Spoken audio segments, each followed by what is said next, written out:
another glorious day, my tea sippers, and you know what time it is. I hope you have all of your comforts together because it's time to dish tea. And you're dishing tea, darlings, with Big Meat. Can't wait. It's time to dish tea with Big Meat. It's time to dish tea with Big Meat. It's time to dish tea with Big Meat. It's time to dish tea with Big Meat. Darling. Hey, hello.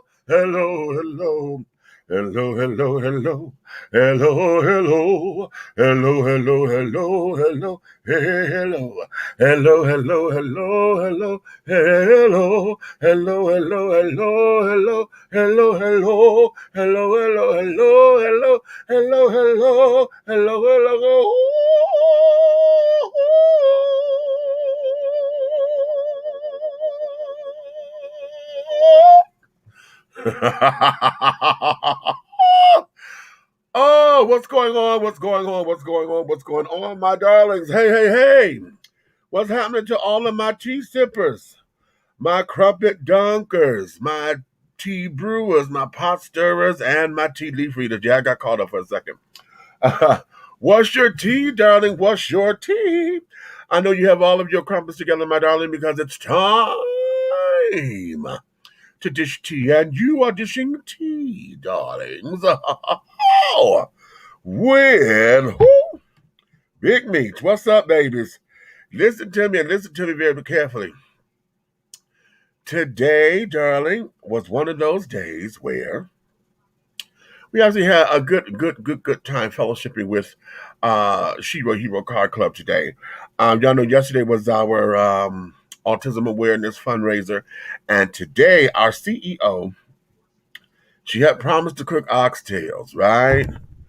And she said, listen, we're going to do this, and we're going to do this the Sunday when we come back from Daytona. I mean, after we had got through with all of the awareness and carrying on, give her time to do her thing. And so we was over there, and many of us was able to come. Some of us couldn't come, and things of that nature. We had a really good time. Now, I, unfortunately, could not do the oxtails because I can't process beef anymore.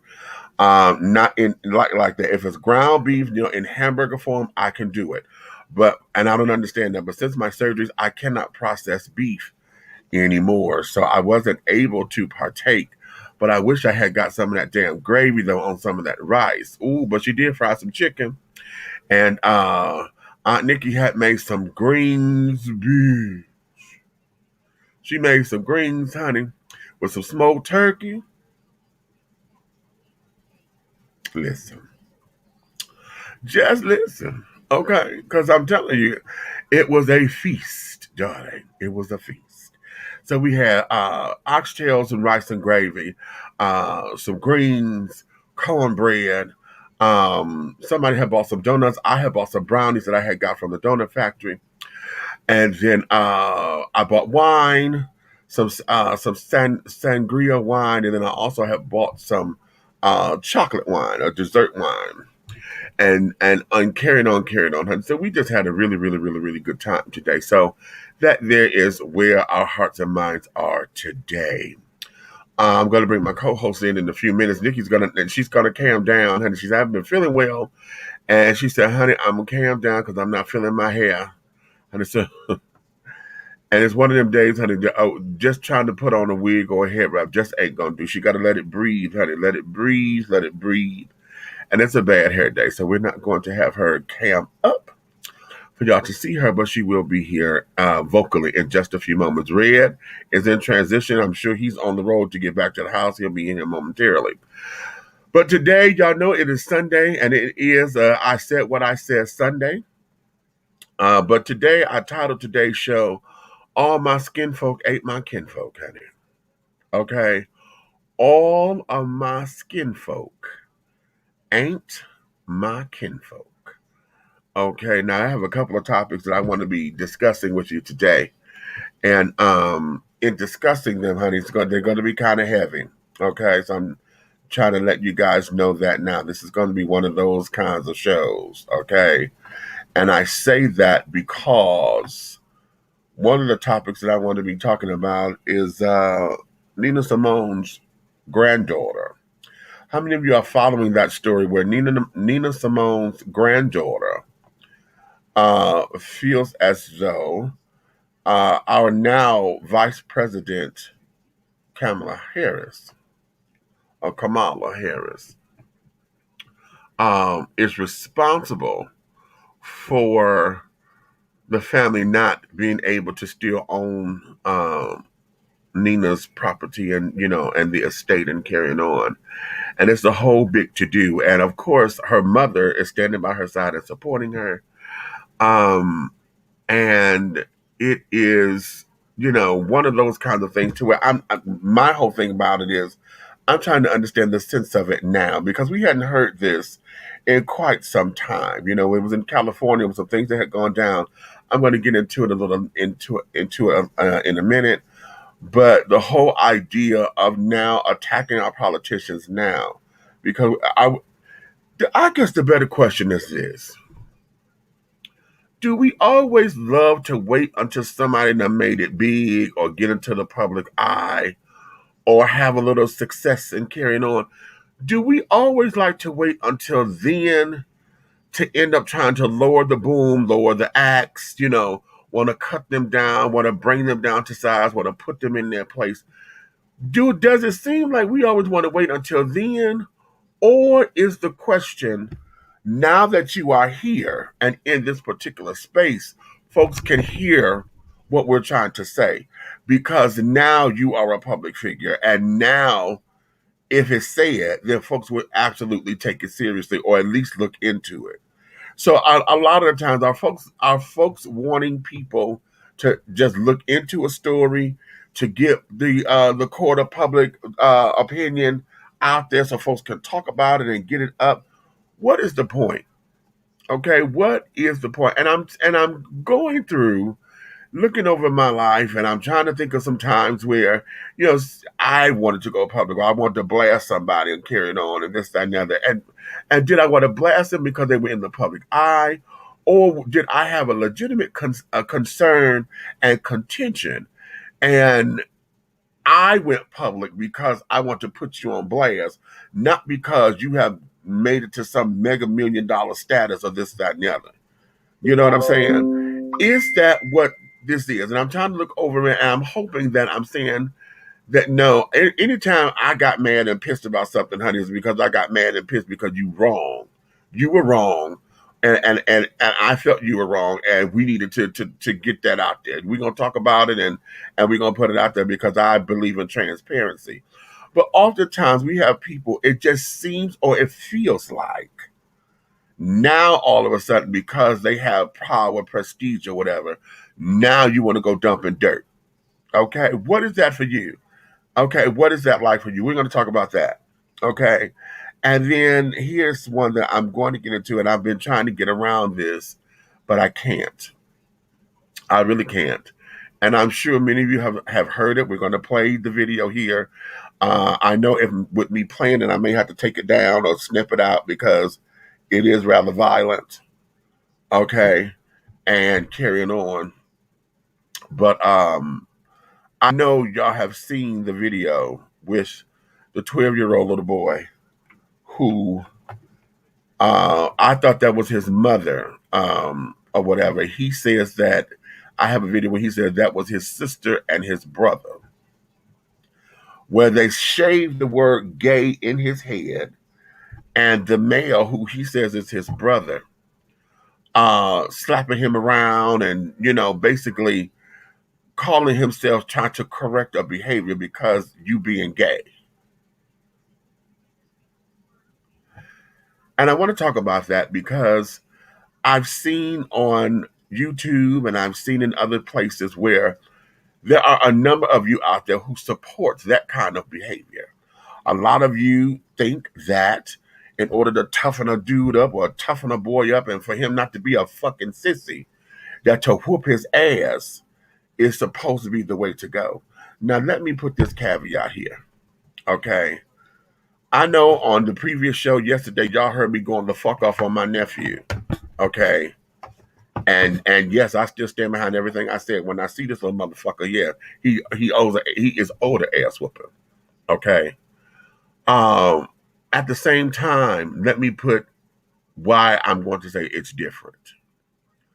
The reason why I say this is different is because I have a 17-year-old caught up in this coming of age man shit that most boys end up going through when they want to buck the system and want to stand up and challenge the system, i.e., your parents or whoever, and challenge an adult and want to stand as if you are my equal because you done felt as though you got a little hair on your chest, or you're able to shave a little bit, or you found out that you got a dick and it works.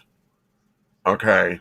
See, that's a little different from what we see or what we're going to talk about, where because someone's feminine behavior or you think this is too gay, that you decide to kick his ass or slap him around or whatever the case may be because you're trying to correct a behavior because you ain't supposed to be that way. Okay? You ain't supposed to be that way. Okay? And this, that, and the other. So we're going to get into that. Okay? We're going to get into that.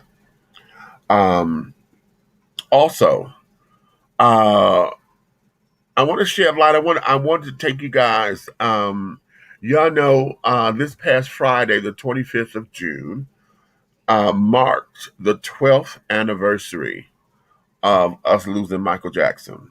It's been 12 years already. Can y'all stand it? It's been 12 years since Michael Jackson has passed. And in a lot of ways, it still feels so surreal. It feels like we're just waiting at any given moment for this to be a joke. You know what I'm saying? I know I'm like that with Luther. I'm like that with Michael. I'm definitely like that with Prince because it was just so sudden. You know, Whitney, I'm not necessarily like that with Whitney, but I am in that whole surreal moment that, damn, she not here. You know, I'm like that with Natalie Cole. I'm like that with Aretha. You know, like, damn, when you talk about your entire life being the soundtrack, honey, I don't know any part of my life without those names. You understand? Those people have been in my life all of my life. And to know that they're not here, it is something. So now that we're on the 12th anniversary of the passing of Michael, you know, when you think Michael Jackson, what comes to you? What is it that you wish to celebrate? What is it that you wish that you had the opportunity to do? Okay, I know for me, I wish I had the opportunity to interview him. I wish I had the opportunity of being in the studio with him, you know, just to see how he works. You know, we got a snippet of that when he was on Oprah, when Oprah did the interview, and we got just a little snippet of it. But I would love to have seen his musical genius, you know, at work, to see how he interacts with the family. You know, I would have loved to be on Never Never Land, honey, on the ranch with Bubbles and carrying on, honey. I would have loved that, and things of that nature. Yeah, and then I would have loved to have heard his side of the story about when he and Stephanie Mills were dating. Because we hear it from Stephanie all the time. And I would have loved to have heard him talk about what that was for him. Okay. And you know, how loving they were together for each other, this, that, and the other, you know. So let's get into that. You know, those are the things that I want to discuss. And then of course, like I said, I said what I said Sunday, and y'all know what this is. That means I'm going to invite all of you to come in, and for those who want to come up and talk, I'm going to invite you to come on in and say a few things. Now, you're going to have 5 minutes, baby. Okay, 5 minutes to say your piece. Okay, but I'm going to tell you like I know, honey, don't come up in here and come out of a bag or in your feelings, because if your point gets challenged, you need to have a point, honey. You need to be able to respectfully debate your point if it's something that's being challenged, and let us see. We want a dialogue. We don't want to argue. We want a dialogue, a healthy debate, okay, and discussion, versus trying to sit down here and trying to prove who's right. Because no, okay, I don't think we win when we try to say what's right and what's wrong. I think we win. Everybody wins when we hear each other and we say, listen, this is a point of view that I wish you to consider. Okay. And then we dissect it and unpack it to see exactly what side of the fence we are. Oh, I don't know if I could support that. Oh, okay, well, honey, do you? Because we ain't going down like that.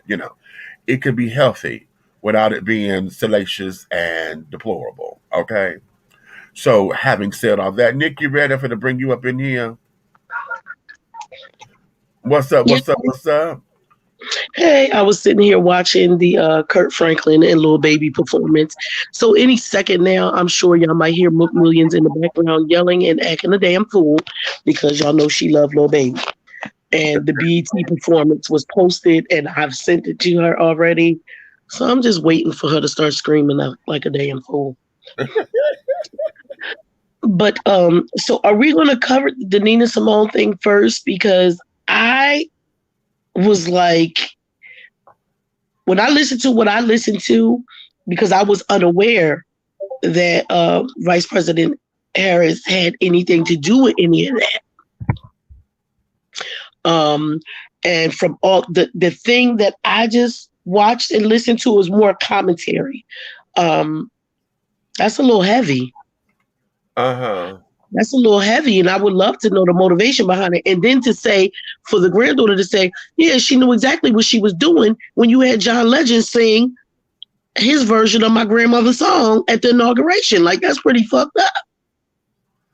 Now, you know what? For me, as far as I'm concerned, that there's her being in her damn feelings. Okay. Yeah, it probably is.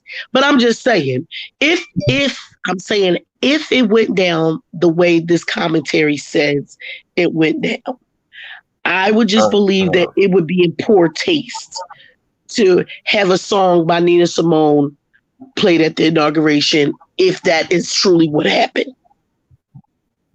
That's all. Okay. Well, I mean, I don't know one side or the other.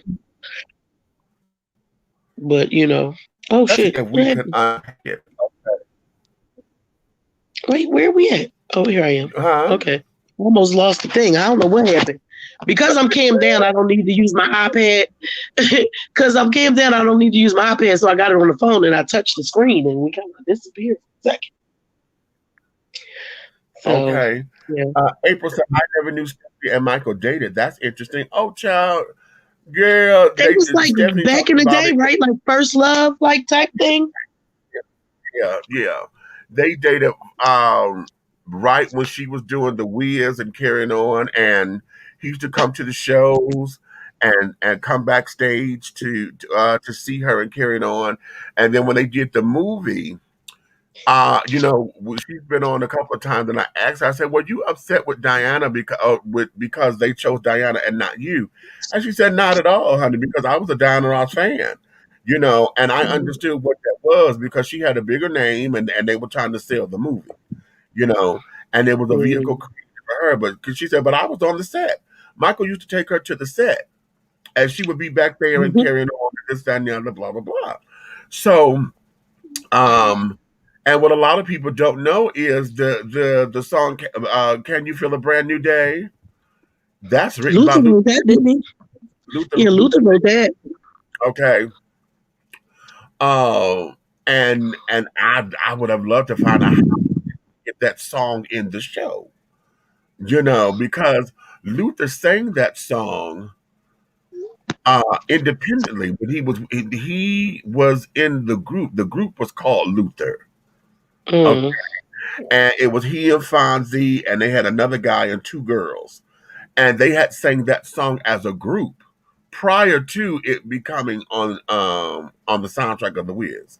So I would love to find out how that came about, but of course Luther's no longer here. And for both the play and the movie, okay. So yeah, but they dated, and she talking about how she used to wash his clothes, she used to spend the night with him, and they would go out and all that kind of stuff. So yeah, they dated for a little piece of a minute, and she used to always say that she always thought that she was going to be Mrs. Michael Jackson, In fact, recently, if you go and look at the interview she's done with Deborah Cox a couple of weeks ago, a week and a half or so ago, she was saying on there, as I look back on it, I was a little timid and I was shy because, wow, I'm with Michael Jackson. She said, but had I been a little bit more aggressive, the way that I am now, if I was a little bit more aggressive, honey, I could have been Mrs. I hear that. and carried. Yes, Stephanie. But Things might have been a whole lot different, girl. right, and one of the things that is sad for me, which I think would have just been the world, honey, is if they had recorded something together. Yeah. That. Oh my God. Right. Okay. Ooh. You would do Oh that. my Lord. I'm not going to Ooh. do that to myself. I'm Yeah. not. Please don't do that. Don't do that. Cause ooh, baby. I'm not going to even do that to myself, child. Okay.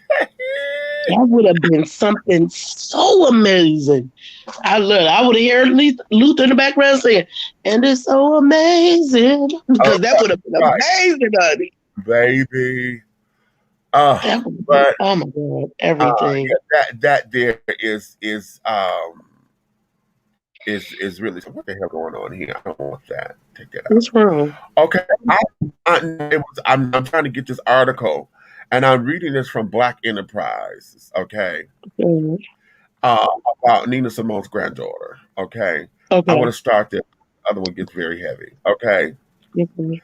And it says here, wait a minute. See, this thing got all these damn ads and stuff, and I can't stand this little pop up in this stuff. Okay. It says Nina Simone's descendants have come forward with a shocking claim that now Vice President Kamala Harris ruined their family. The iconic singer's Nina Simone Kelly took to Twitter on Friday evening to praise Chloe Bailey's steaming rendition of her grandmother's classic "Feeling Good" after the vicenarian was semi-dragged for being allegedly disrespected Simone's legacy. The praise took a swift turn when someone on Twitter questioned why an account for Simone was created years after her death. Nina Simone passed away on April 21st, 2003, and Twitter launched July 15th, 2006. Why would her estate even make an account for her? Okay. That was the tweet. Hold on, I'm trying to get the damn thing to move. I was getting ready to say, I sent you the clip. The YouTube one that I listened to when you first heard. It's like only a couple minutes. So if you're able to, it reads it for us. Okay, well, wait a minute. Let me go there because, see, this damn thing here just crashed. Okay. Yeah, this link just crashed, yeah. So, okay. And please know it looked like the visual doesn't match the audio. They just got different clips of stuff up there, but the commentary is accurate. Well, accurate for them. Let me say that. I don't know who to believe. Okay. What you say? I don't know who to believe. Yeah, I don't know what the hell's happening here. Okay. At this particular point, though, I'm still going to hold. What the hell is going on? Come on, page is unresponsive. Okay, you know what? Okay, here we go. Y'all listening to my bitch ass. That's what this is. Oh, why y'all being so petty? They're listening. That's what the fuck this is. Don't make me get my gavel. Y'all lucky. That's what this is. You can't tell me anything otherwise, child. This has been on, and now we're trying to sit down here and do the page, and you don't want to load. And this is I'm on the link that you gave me. Oh, really? And it won't let you load? I just watched it. And you started talking about it is when I listened to it. Right. I'm sitting up here. Right. I'm trying to load the link, and it won't load. Ain't that a bitch? Wow. That's crazy. Interesting. Mm-hmm. Very, very, very, very interesting. And I just closed out of the other one because the one that I started reading, I just closed out of it. So hold on, let me see what is snapping on this end, so that we can make a couple of things happen. But apparently it doesn't want to give it to me. So okay, Wow. let me see if I can do it this way. Um, and try to pull it up.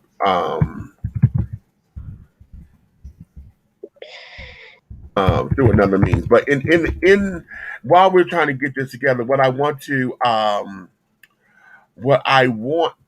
get into is about um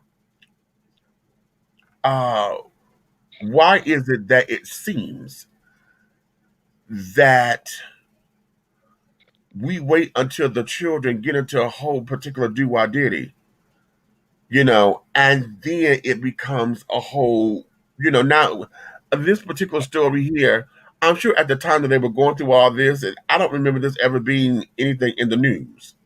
You know what I'm saying? But Right, me either. That's why I was like, that's why I said I don't know who to believe because I've never heard this before. right.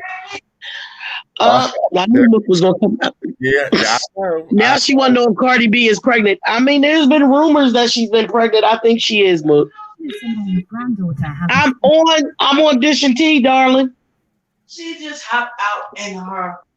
She had a whole silver outfit on, and this is all out, and her belly is big. Okay, well then she pregnant. She said Cardi B. I sent her the performance of the Migos and Cardi B too, and she said she just popped out. Her whole stomach was out, and she got on a silver outfit. She said it's a baby in there. Lord, okay. She been acting up all day. A little baby. It's a little baby in there. Okay. Uncle B said it's a little baby in there. She said, "Oh my God, little baby." You guys, I told y'all, I don't know, I think I told y'all last night. We were downtown. Mook saw little baby's mom get out her car and she had a whole goddamn fit because she knew it was her. This how much she loved little baby that she know little baby's mother when she see her. Yeah, I can't.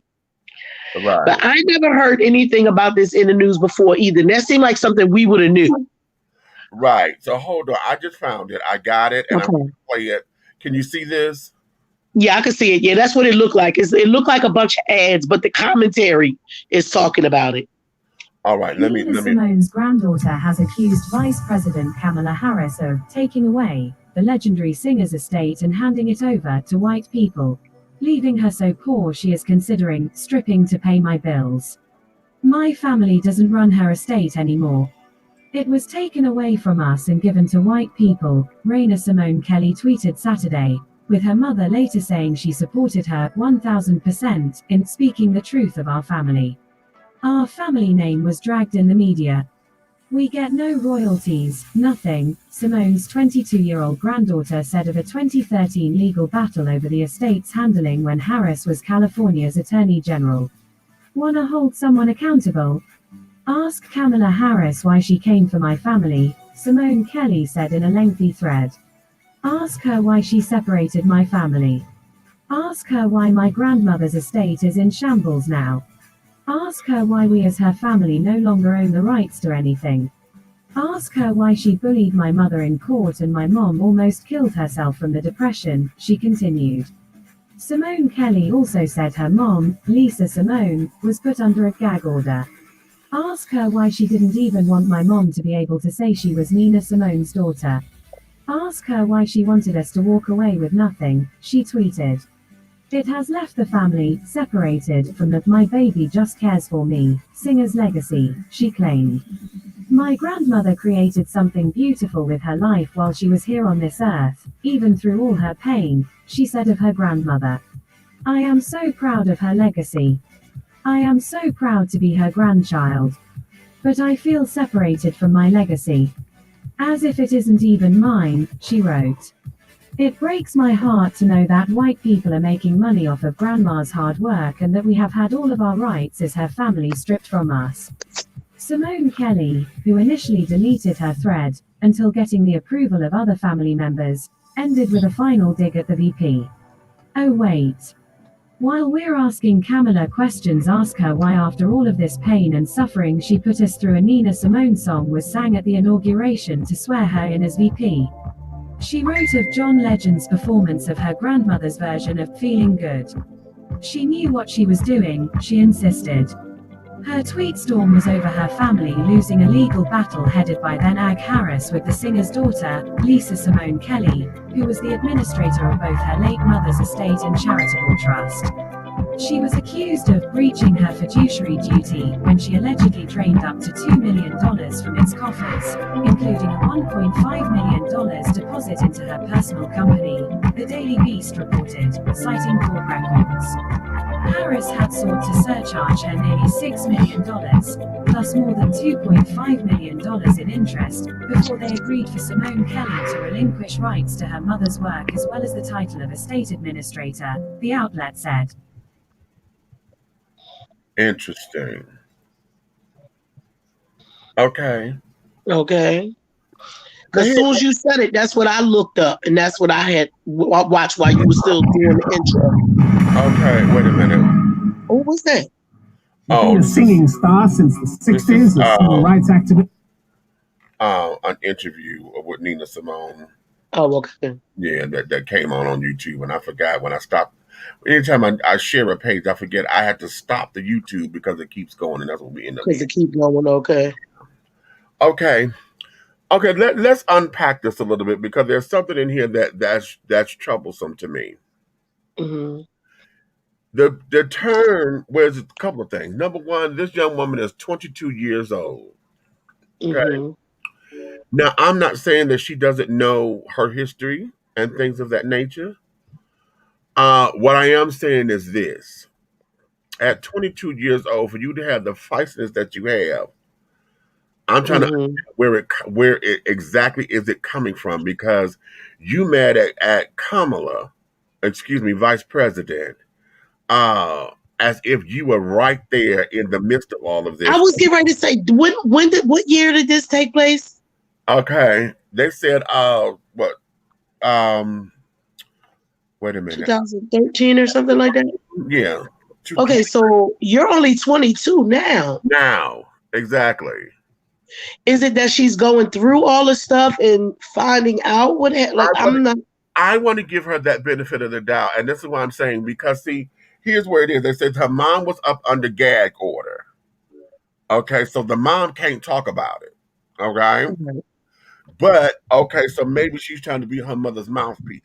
That's one thing. But then the other thing that's bothering me is that they said this has separated our family. Why is it that this is separating the family when you're talking about the estate? Because here's where it is. She said the family doesn't have control of the estate, but somebody does. So the question is who? You say white folks got it, but you say the family is separated over it because the mother was over the estate at one point. So what happened? What did your mother do? What did they do in order for this to have to go to court in the first place? For the attorney general to have to strip you of your fucking rights to it. Right. That's the part that I need to know. And see, this is why I'm saying that listening to all of this, you in your feelings because you said, oh, she done gave. See, here we go. We got this black shit. Oh, you done gave it to white folks, and now white folks are taking over. We don't have it. We don't do this. We can't even get the records. We don't. So now it's sounding monetarily to me. Are you mad because you ain't got no money from your grandmother's estate? Right. Because somebody dropped the ball. Right. Are you saying, because if you're blaming Vice President Harris for this, what does she have to gain by taking away your grandmother's estate? That's where I am with that. I need to hear the full story. Research department. That's why I said I don't know who to believe, because I had watched that.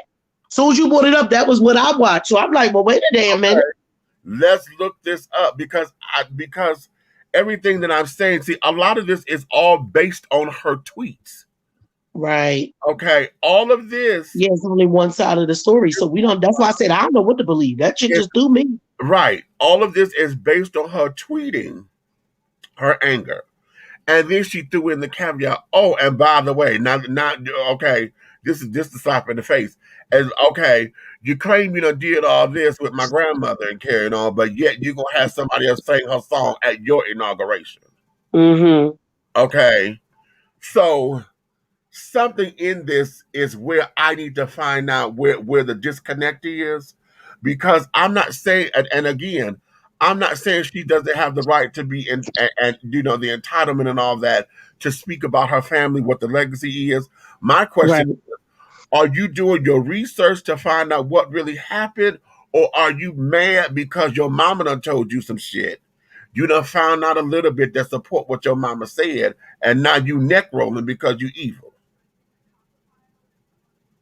Yeah, that's why I said, Meech, I don't know what the hell's happening. I You don't know, know who to damn so believe. in this, Yeah, we can't just go by just her side. like I'm We saying, have to, yeah, the journalists in us, the commentators in us, the interviewers in us cannot just take the one side. We can't go with just only one side. no. And it doesn't seem like Vice President Harris has responded to any of this yet, has she? Okay. No, she hasn't. She has So not. But see, here's where this is, and this is why I say that this has got to be researched because y'all went to court, so this is not public record. right. Okay, this is public record, and everything that has happened as far as what happened with the conservatorship and the rights to the estate and carrying on. Why is it that the mother was pulled off of it? Right. What is it that she did not do? Because what the clip say about the $1 million and carrying on whatever these Listen, it was so much. I don't know. Because I'm like, okay, because when it was like you took it away and you gave it to these white people and da da da da, we don't even get no royalties and da da da da da. exactly. Okay, but if your mom was the person over the estate, your mom had to be mishandling something for them to take it for the government, for officials to get involved. Exactly. Somebody had to claim that your mother was doing something wrong. Because who would know? Right. And here's the thing you said. But wait a minute, unless it was the white people who was behind Nina's music. Okay, now then here we go. But that's what we need to find out. Who was the case against? Right. Who was the case against? Because you said this has, quote, separated our family. So it's leaving me to believe that somebody else in the family was on the side of the opposition. Right. And so because of what this back and forth may have been, the mama was, whatever state she was in, couldn't support her case, didn't prove her case, or whatever.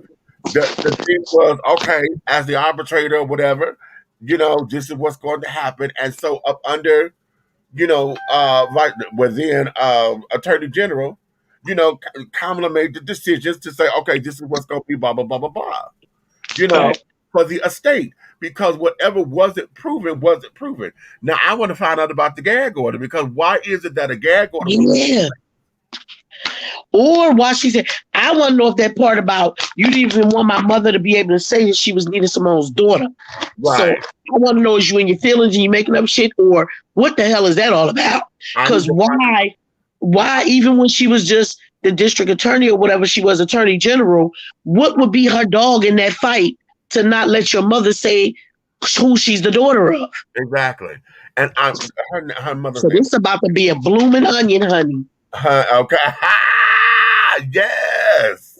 One of them ones from Outback, honey. Was going to bunch of so many layers. Exactly. And that's why I'm looking at this, because I'm like, wait a minute. I understand, like I said, I still hear her, and I know, as a young feisty little something, honey, she wanted to be the voice, and she want to stand up for her mama. And my grandmama, I was going to say, the kids sometimes, and they think you're being too passive, but you don't know the whole story. Right. So you just, well, why would you let them do that to you? And but you don't know everything that's going on. Sidebar, you guys. Andrea Day won Best Actress for her portrayal of Billie Holiday at the BET Awards tonight. They gave it. Okay, so she got the BET for it. Lovely, because she should have got that out too. But she really should have. She laid that out. She definitely did. The only thing that I had an issue with her portrayal was, and it wasn't about her, it was just that Billie wasn't that thin of a woman. Well, you know what? Here's where it was, because they talked about that. And she said she chose to do that because during the heyday when Billy was on her drugs, that's Yeah. what they didn't show. They never showed her when she was. Oh, because she might have been really thin then. Yes, yes. Right. Okay, that makes sense then. Because Yeah. that was the only thing, but everything else, baby, she nailed it. And to be able to, for the masses to be able to know the real story. Right. Because y'all know I'm a documentary freak, so I've been knowing the story for a long time.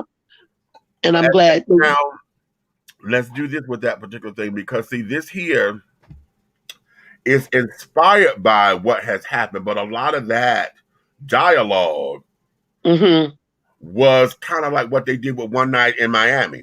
Yeah. Yeah. Okay. But it got people to know that they were after her. Yeah, they were. Because they didn't want her singing Strange Fruit. That's right. They were after her. You know, that's what they were after her for. Because they did whatever that was, and which is one of the reasons. And now that I understand it, that was one of the reasons why she lost her cabaret license. Yep. Because she kept saying that they didn't want to give it to her. They didn't want to give it to her, and so they found a way to tack that on in addition to the drugs. See, and everybody wanted to compare her to Diana Ross's Lady Sing the Blues. I said you can't do that because it's two different stories. It was two different stories. They wasn't because Diana's story didn't even touch on Strange Fruit. Exactly. It had nothing to do with that. What they showed was the drugs, and they showed her into her life when she was molested and this, that, and the other. Right. That was for her. How the business did her and how they got her hooked on drugs and then was trying to keep her. Once they got her hooked, now they want to throw her out there to the wolves. Okay. So I just came across the thing now too. It says Chloe Bailey, the little girl from Beyonce's little girl. So I see her creating Feeling Good at Home, the behind the scenes. I have that clip. Somebody sent me that. I have not heard her rendition of it, but I haven't heard it either. You know what? Hold on. We'll get dinged for this. We do it. Wait a minute. Look, real quick. We got a whole bunch. I'm glad it's Sunday when we can just go all over the place. Diana Ross speaks candidly. Michael Jackson and their something 3 days ago. Just 3 days ago. Oh, really? Oh, okay. Okay. Yeah. What a Sunday. My damn computer because I'm opening up tabs and they keep telling me something. But how much stuff do you got open though? No, I'm closing everything out. I only have 4 windows. Oh, okay. Yeah. Okay. Yeah. Y'all had dessert. Y'all had dessert at CEO Trouble House. Ain't nobody bring me no damn dessert. And I asked Mook that y'all had some dessert over there. Well, she probably outside of the donuts. Because I was having a sweet tooth while y'all was going. I was like, y'all got dessert over there? Yeah. What the hell is going on with this girl here? Something ain't right. Okay. Something is not right. But I'm trying to. Anyway, okay, maybe this keeping me from getting the ding. Okay. What happened? We done lost Nick. She got to pop back in, honey. Okay. Have mercy, Jesus. Okay. Well, anyway, you know what? This is a good opportunity because I'm trying to figure out what the hell is going on. Let me go to the comments so I could get y'all up in here because y'all talking to me and things. We got, hey, Miss April. What's up, princess? Hey, Miss Amy. We ain't seen you in a minute. How's the baby? Okay, I saw that video. Meet you broke my heart. Okay. Like most people my age, I feel the same way about Aaliyah. It's almost 20 years since she passed. Exactly. Okay. Right. Okay, that there is the link. I need to put that in a banner for if y'all want to come up in here and talk. Okay. I see you, Nick. I'm going to bring you back in a second. Let me clear out these comments. Okay, we talked about that. I never knew. Good evening, mother. Hey, Ja. Okay, First of all, what is with the bad acting that is totally unrelated to the story and all of these pale people in it? Shaking my head.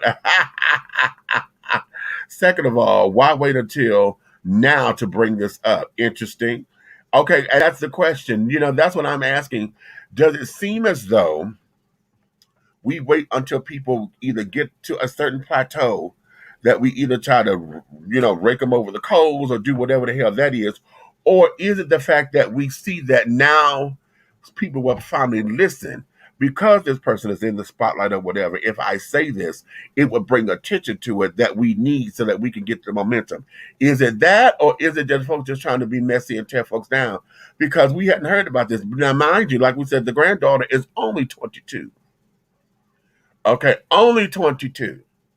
See, so now do we have a young person, a little millennial or Gen Z or whatever the goddamn generation is? Do we have someone who just hooked on their feelings and now trying to assert her adulthood and speak up for the family because her mother had a gag order? Okay, and then what is this separate? This separated our family. I'm still stuck on that quote. Because I'm like, something ain't right. Something else is in this story that's not being told. And this is why I'm thinking that because of this tweet that went viral and got everybody talking, see, we have a lot of pieces that's missing, which is why I need to go. I would love to pull all of the court records on that and to see exactly what happened, or at least get the highlights from the court documents. Okay. Nay, what's going on? Hey, baby, I've been in bed all day. Yeah, I heard how you wasn't feeling well today either. Okay. Oh, Tracy, what's going on, Trace? All right. Thank you back. Yeah, I was watching the Feeling Good performance. I'm not sure if I don't know. Let me shut up. Okay. You know what? I might have to just watch it and listen to it when I'm not doing anything else. Okay. I mean, she has some really. I just heard her with this super amazing low register. I heard her go down like lower than Tony almost. It was dope. Oh wow! Okay. But I don't know if the performance matches. Maybe because in my head I'm thinking Nina Simone, and so but Chloe has like a very sexy performance to this. So it's not computing with me right now. I don't know. Okay. I feel you. I'm still having a problem trying to open another screen. I think I know what the problem is. I got too much shit on this computer. I got to take some of these files off so it can free up some of the spacing, so it can, roll and carry it on. But yeah, so that there is what I'm thinking on that particular part of this particular story.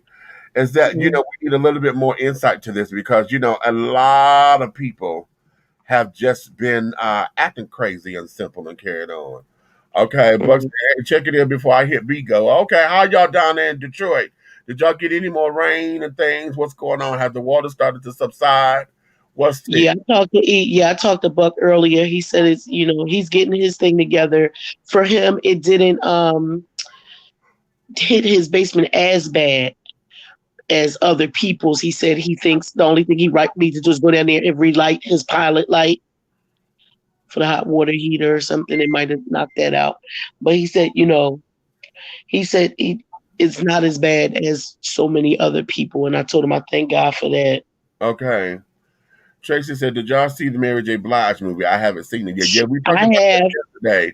But because yesterday I posed the question of, after seeing her documentary, are you able to have a documentary done about you? Okay, would you be able to sit down and live a life where the entire world who feels as though they have access to you can have an opinion about your life openly and freely, regardless of, having no filter, and just think they can say it because they can, and that you're just supposed to take it because you're in entertainment or any kind of, you become some kind of public figure? Are you willing to have that kind of life to where when you make a documentary and share the hell and the shit that you've gone through? I would love to be there. Could you handle it? And I don't know if I can handle it, but I would love to do it because sometimes people always talking shit, especially to the people that they deem successful. I ain't in that category yet, but to the people you see success. And it's like the old folks say, you see the glory, but you don't know the story. Okay, I'm a 25-year overnight success. Okay. Okay, that part. Buck says no shows for me this week. We'll be back next week. Okay. Hey, me, Ruby is doing great. Amy. Now, okay. Okay, hey, Bug. Yes, I'm good, family. Okay, cool. Hey, bro. Been gone for a hot minute because the family visits and going through some personal stuff. Missing y'all. Listen, keep your head up, Me honey. too, baby. Just had to tell one of our car members, honey, she going through a lot. Life happened, and life come hitting like a motherfucking freight train. But we told her just yesterday, Miss Ma'am, you may be standing, you may got a wobble, but you're still standing, honey. Okay. You may wobble. You have to wobble with it. Wobble with it. Wobble with it. Wobble with it. Okay. Come on. Right. Okay. Okay. We all have to go through it from time to time. Okay. Buck said I could do it as long as I have creative control on the project. Okay. Right. Yeah. It would have to be something that we would all do. Right. I couldn't let no Hollywood people do it because you ain't gonna cut out the shit and then I'll get to see it till it air. No, right. Baby, I need to be in on the editing process. All of those dailies. Tell me the dailies. Yes. Okay. Tell me the edits, honey, because this ain't no final edit. We are not going to do a director's cut unless I'm the motherfucking director. Oh, okay. Let's be clear, honey. No. Because see, if you're gonna tell it, you're gonna tell it right. And see, one of the things is this, and Red just popped in. I'm going to bring him in a minute. Okay. One of the things is this. Oftentimes, when everybody want to see what you say the glory but the story of it is you don't know the story, but then you don't want the ugliness of the story either. See, you can handle the drama, but you don't want the ugly. See, you don't want to see me in my flaws because when we think about those who we admire and carry on, all we know is they could do no harm until they do harm. Do something that piss you off or you disagree with or whatever, and then you start not to see them as human beings anymore. Now, your world or the image or the fantasy of the person that you think that they are has just been destroyed because you see them as human. You don't make them a deity or whatever the case may be. Look at how let's take Michael Jordan. He's perfect. Yeah. Take this arrogant son of a bitch called Michael Jordan. Oh, yes. Okay. Who had the nerve to tell folks that he's not arrogant. Okay. And I heard him say that one time, and I think then he recanted that as he got older. Okay. But let's take him because as long as he's on that basketball court and carrying on, honey, he's the greatest in sliced bread, blah, blah, blah. That's air. He got this. He's the hero to Kobe and LeBron, all that, right? But then when we start to see his character, when we start to see him tell folks, do you know who I am bullshit on the court? That bullshit. Because you fouled. I know who the fuck you are, but yet you fouled. Okay. You fouled. Okay. And you helping building all them private prisons, sir. Okay. I know who you are. I know that it only costs about under $1 to make them joins, but you robbing the shit out of people. Okay. We're going to go there. Because, see, now, the whole prison thing, they keep saying that's not the same Michael Jordan. They say it's a white guy named Michael Jordan and blah, blah, blah. And I think that was all a diffusion. I really think that. Yeah, I don't believe that. On the back end, because why? Prisons have become very, very privatized now. Yes, profitable. I told you that a while ago, honey. When I found out that Bob Barker Industries is the same Bob Barker from motherfucking Price is Right. And since 1952, your company has been providing all the jail shit, the soap, the flip-flops, the this and that. That's your company? And am I mad? I don't know if I am. I think I am, but at the same time, I can't be. Because I don't know if I'm mad because at the end of the day, they need that shit. Yeah, they need it, but I'm looking at it from this particular perspective. But he been making a whole bunch of money off prisons. That's how I look at it. Black folks incarcerated. Yeah. Let me go, and I'm stressing that. You've been making all this money off of black folk incarcerated because hell, whenever I have to do listen, and they just went up on the prices too. For what? For the hygiene kit. Is that it? I get from my son. That motherfucker is $12 for what you get at a hotel. You get a little bitty bar of soap, bitty bar, the sample sizes of some shampoo and conditioner, a bit of deodorant. He gets something else. I think he get a roll of tissue and maybe 3 postcards to send or some shit. Whatever the damn is. It's 12. That damn thing is $12.75 fucking cents. That's crazy. You hear me? That's so crazy. It is ridiculous. Now I don't know if he's the same company that's doing it here in Georgia. I know, and he might be, because when I found this out, they were like, "No, I had many people who've been in different prisons across the country." I said, "Yeah, Bob Barker Industries, yeah." That's in fact they said that's what's stamped on the wardrobe and shit. I was like, Bob, and when I looked it up, bitch, I think I came into that maybe 3-4 years ago. I remember you. I remember when you told me. I think that was like last year when you told me about it. Are you kidding me? I'm still mortified by it, So when we talk about those, and now, what and again, do I see that as a character flaw? That's a personal choice or whatever. But I was getting ready to say, because listen, so how will we look at it if it was anybody who did it? Right. Exactly. Like, because will we be mad if we bought stock in that company? And there we go. Right. As a stockholder.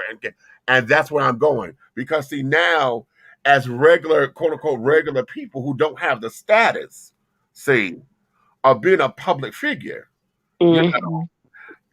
does that change the game? Because when you get public figures and then you start to see their character flaws, then that gives, we have people who got the option or feel they have the option to put their mouth all on you any kind of way. That ain't right. Right. Okay. So yeah, Rhea, come on up. What about people? Think about this. Think about if you was at the groundbreaking of a company that made flip-flops and toiletries and stuff like that, and then somebody able to broker the deal for them to be able to supply it to the prisons. You was already involved. Right. See there? So you got to think about it all kind of ways. Hey, Kat.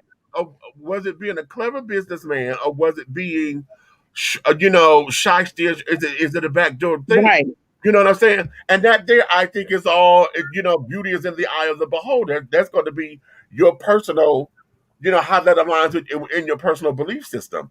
But at the same time, because Bob Barker is such the person that he was, as far as being the game show host, loving America, blah, blah, blah, blah, blah. Right. Any ugly on him, you know what I'm saying? Right. Until whenever. So now, because we got the ugly, does that, imagine that in a documentary. Yeah. And now the world gets to scrutinize you and get to see your flaws. They get to see you, reality show don't do this the way they're supposed to. Because see, if I'm following you like I'm supposed to follow you, then that means I'm going to see you going here taking a shit. Or at least the bathroom door. At least going to the bathroom door. And somebody come behind you tell me something, damn, you stink. What you you know what I'm saying? We don't have that. I don't see you in the mirror popping pimples and carrying on because you're trying to get that together. I don't see you taking toothpaste to put up under your eyes to get that puffiness to go down because you're trying to get ready for a damn photo shoot. Oh yeah, listen, preparation H work too. Yes. Okay. Right. Okay. I told you a long time ago. Brian told me that, and I was like, I ain't put no ass cream on my eyes. But then you thought about it. If it shrink hemorrhoids, then yeah, to shrink the stuff in your face. I need to get some actually, cause who? Okay.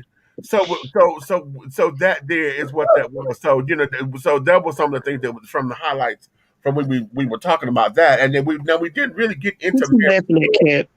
Huh? Per se. What you laughing at? Well, it was basically on what you just said, Auntie Nikki. The ass cream on my face. When you take the concept of a skin shrinkage cream, right? Yeah.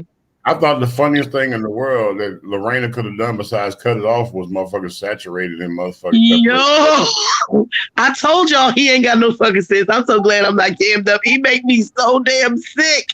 Listen, that's why I couldn't go to the dinner today, y'all, because I didn't feel good and I wouldn't have been able to handle none of his food. Okay.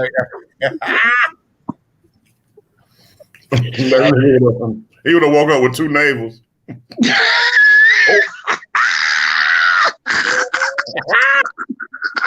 I am not with you. No. I put up a video of Paula Dean from yesterday. She looked old as shit. Damn. Who the fuck eat an onion pie? What the fuck is that all about? That clear your skin up. I'm not eating no onion pie. That's the best way to clear your skin up from the inside out. I'm glad I don't got to worry about my skin. Where the hell? Look, where Meech go? Did you make him leave? He went to hide the preparation H.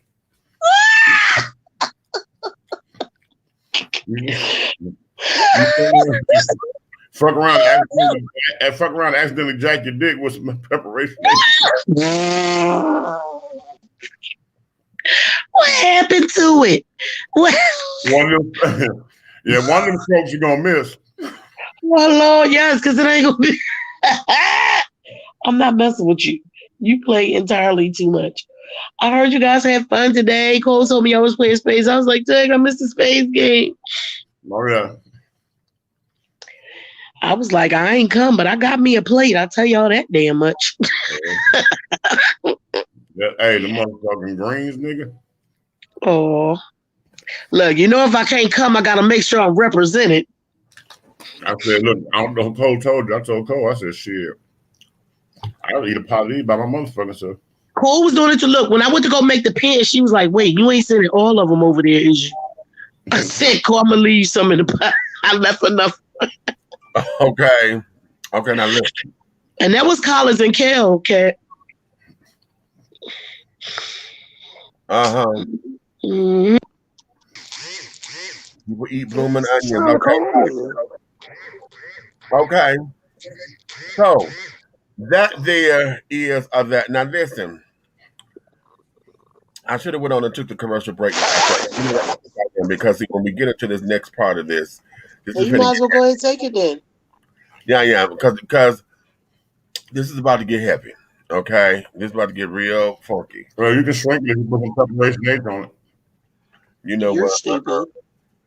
I'm gonna hit him with 2 lasagna noodles. Okay, so, and I'm gonna put preparation H on my hand. I'm gonna win.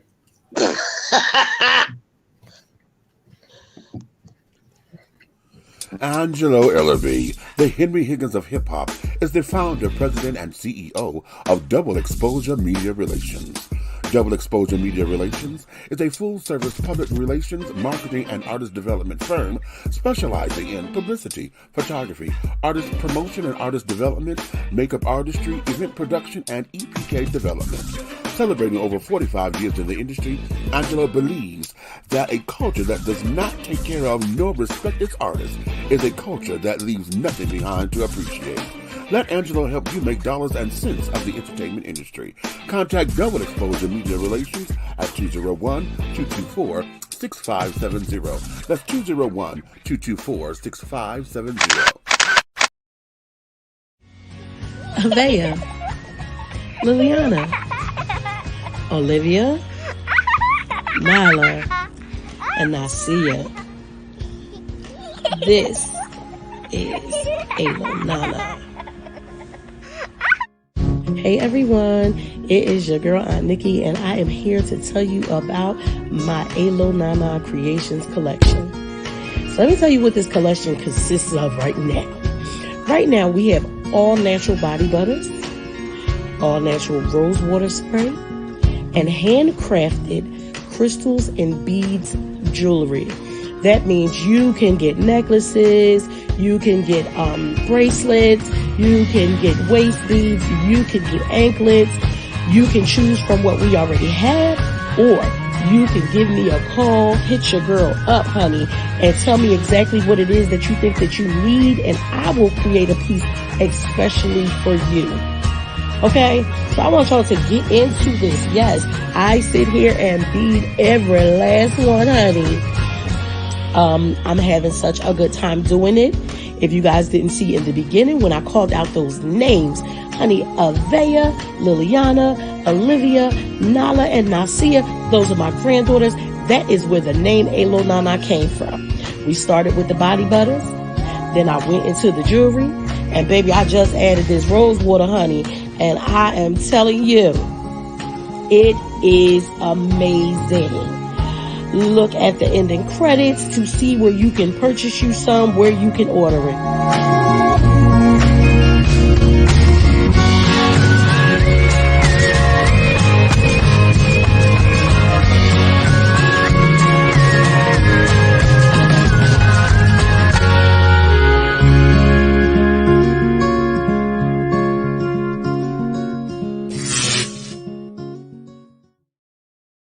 Have you tried Big Rob popcorn? It's a wonderful anytime snack that everyone will love. Available in 3 flavors. Grown and Sexy, which is the perfect mix of cheddar, cheese, and caramel. Sugar Shack, a fruitful flavored mix of watermelon and apple. So delicious and good. How about spicy butter and white cheddar? Everyone loves it. That's why it's called good. All Big Rob snacks are manufactured in an FDA-approved facility and flash sealed for freshness, safety, and worldwide delivery. To order, call or text 937-367-8650. That's 937-367-8650. Or contact Big Rob via Instagram at HeyBigRob. As the holidays approach, take advantage of the holiday special. Purchase more than 2 bags and receive a free CD. Call or text 937-367-8650 to place your order now. Big Rob popcorn, the perfect snack that you will love. It's so delicious. The views and opinions expressed here on Dishing Tea TV are strictly those of the hosts and guests of this program. They do not reflect the views and opinions or governing actions of any of the sponsors or affiliates of Dishing Tea Entertainment, Artist First Entertainment, Big Guy ENT, Atlanta Hot Radio, Black GDP TV, or Diversity TV. Your viewing and listening discretion is advised.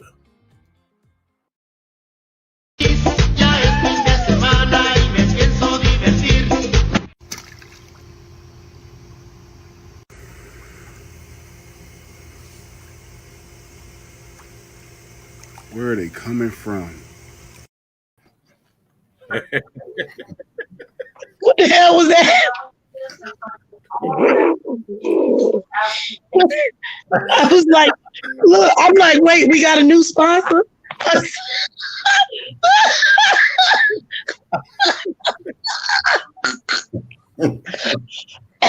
Y'all play too damn much. Baby, I want to put it in there now because I want to get light for a second. Because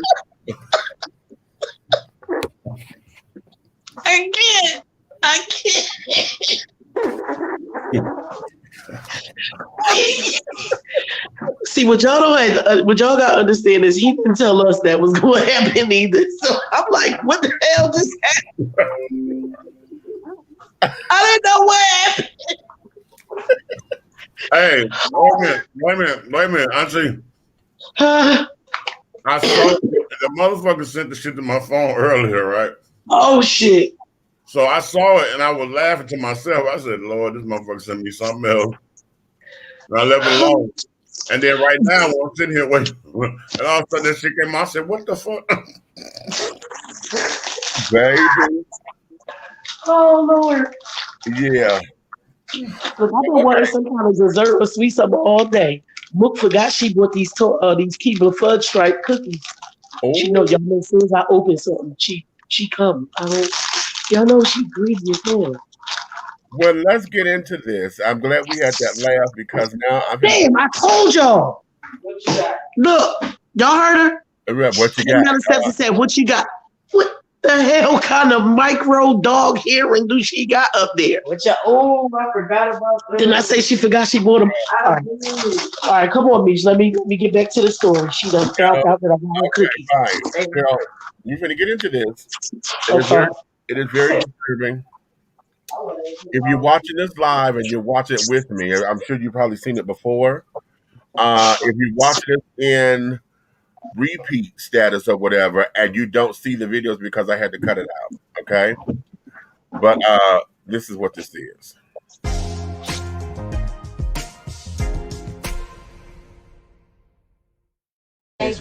Now we're gonna shut him. You getting your ass beat. This what to him.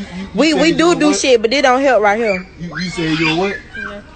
Say it again. Say it one more time. And he like this shit. You like it, and you doing the most. You still doing gay shit.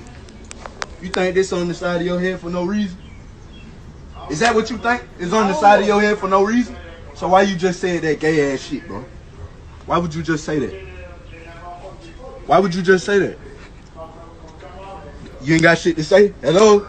You ain't got shit to say? No. Hello?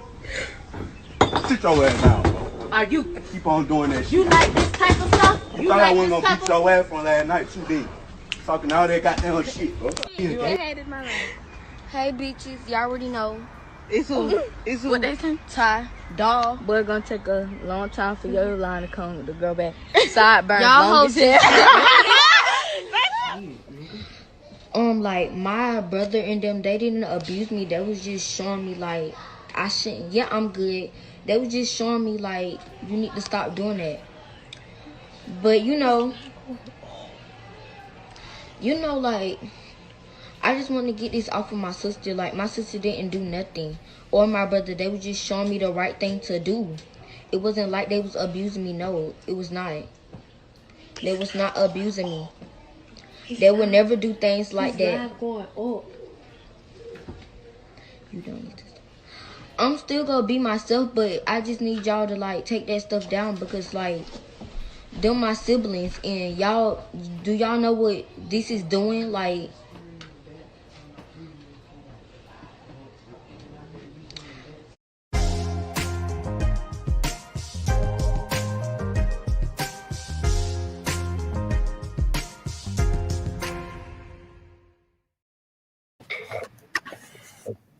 Me. I'm gonna tell you something. And you probably ain't gonna like it. But that ain't new. Oh, trust, I know. At the end of the day, that is step one of coming out. Mm-hmm. I love that he said, I'm still going to be me. I'm glad that they didn't shut him down so much because he's taken up for something that, see, and this is what happens when people are closed-minded and don't have full understanding of what needs to be happening, right? Mm-hmm. So in their mind, they probably think that they're not being abusive. They probably really don't think that they're being abusive. And now he's taking up for that. But I love that he was able to shine through it and still say, I'm still going to be me. But those are my siblings. Please take that stuff down. But see, he's not. Because it's affecting everybody. But go ahead. He wasn't being abused. They were not abusing him. They were displaying what we talked about this word. Mm-hmm. They were displaying a motherfucking supersonic sign of ignorance. Right. Look at the community that they're in. Look at what, you know what I'm saying? You got to check the environment. And people only imitate their atmosphere. Mm-hmm. And all they doing is doggone showing a doggone, they showing their perspective. Because I thought that was the parents. No, they showing a perspective on something they don't know. Right. And what they say, ignorance is not knowing. Mm-hmm. You feel what I'm saying? So I can't. I wouldn't jump on them. This is who I am with the situation. I wouldn't jump on them for what they did. I would jump at them. Oh, break that down, Red. You understand what I'm saying? I'm not going to doggone browbeat you and dog walk you, but I want to educate you. Okay. Okay. Because being siblings, there's a different type of bond. So if I educate you, it will redirect your energy and how you approach your brother. At least you had that. At least you had the information to be able to rethink. You know what I'm saying? Because the thing is, when you don't understand that something like that can make that child kill itself, like so many kids have. You know what I'm saying? I don't think people really realize the magnitude of it until something happens. And in this day and age, we shouldn't have to wait until something happens. Let me tell you something. Because everybody think it's cute until somebody in their family is gay, and then they don't know how to handle it. How come you can handle it? You see it all day, every day. But people don't know. This is the crazy thing. And all of us have walked a lot of hard walks, the three of us. Right.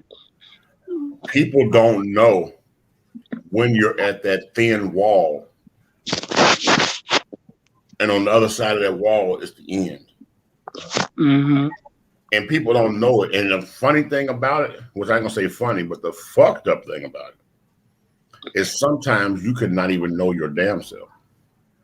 That's true. Because, and I'm speaking from my personal shit. I've shared it with Meeks before, and I don't know if he remembers the story. I woke up in the rubber room. I tried to kill myself. Listen, I don't even want to go there with that. I woke up in the room, and every day I think about that. I think about the people who stepped up to doggone slap me back into reality. And it's always the people you don't expect. That be it. Yep. All right. Because 9 times out of 10, it damn sure ain't none of the ones that you wanted. The ones who you really needed to understand the pain you was going through. Because the people in my lowest, the people who came to my rescue, you all met one of them, which was today. He was over there. You didn't see him when he came in. Maurice came when you was there, right? Yeah. Okay. He was one of them. And then the other two, one was my little brother, my younger brother. But the one that led the mission to come save me from myself was my son's mother that always drugged me through the courts. She paid for everything to make sure all of them could get down there. She paid for the trailer. She drove the truck. She doggone got them to go to the apartment and empty that motherfucker out of all my belongings while she came to the hospital and pretended to be my wife and signed me up. And this is somebody that I had no dealings with at the time. We were at enemy. She drove from Cobb County to Athens, Georgia, Athens Regional Hospital, and got me.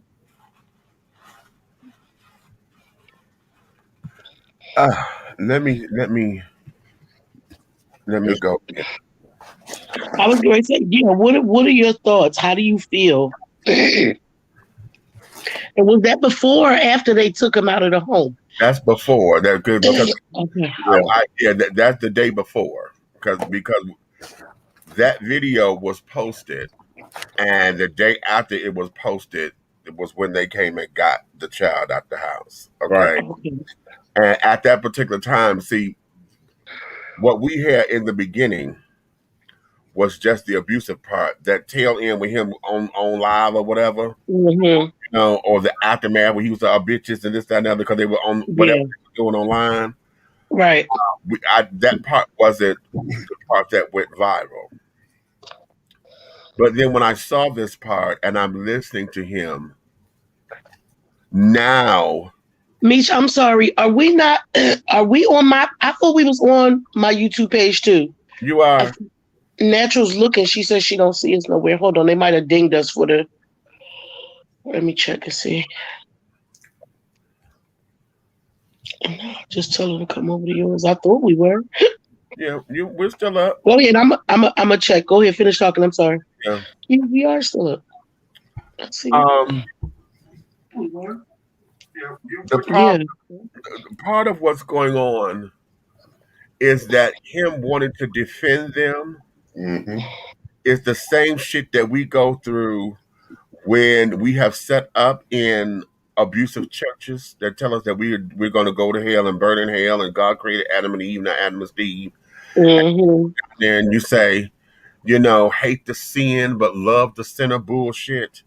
You know, because now he's at a point where he said they wasn't abusing me. They were just trying to show me what not to do and how not to do that and how not to act like that. Okay. And the problem that I have, oh God, okay, here we go.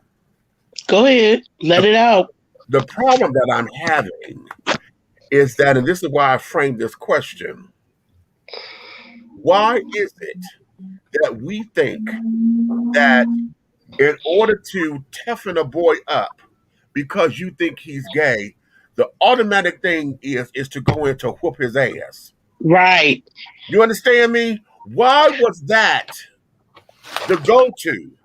Where was the conversation? Okay, it wasn't like he was stepping up and trying to challenge this boy, and now you trying to be my equal and think you man enough to take me right. Because he wasn't talking back or nothing. That was only his brother. That's only your brother. You could have been fighting his ass. He didn't do none of that. This here became a whole idea, and why I'm becoming so enraged and passionate by it is because every Black male who is gay understands that.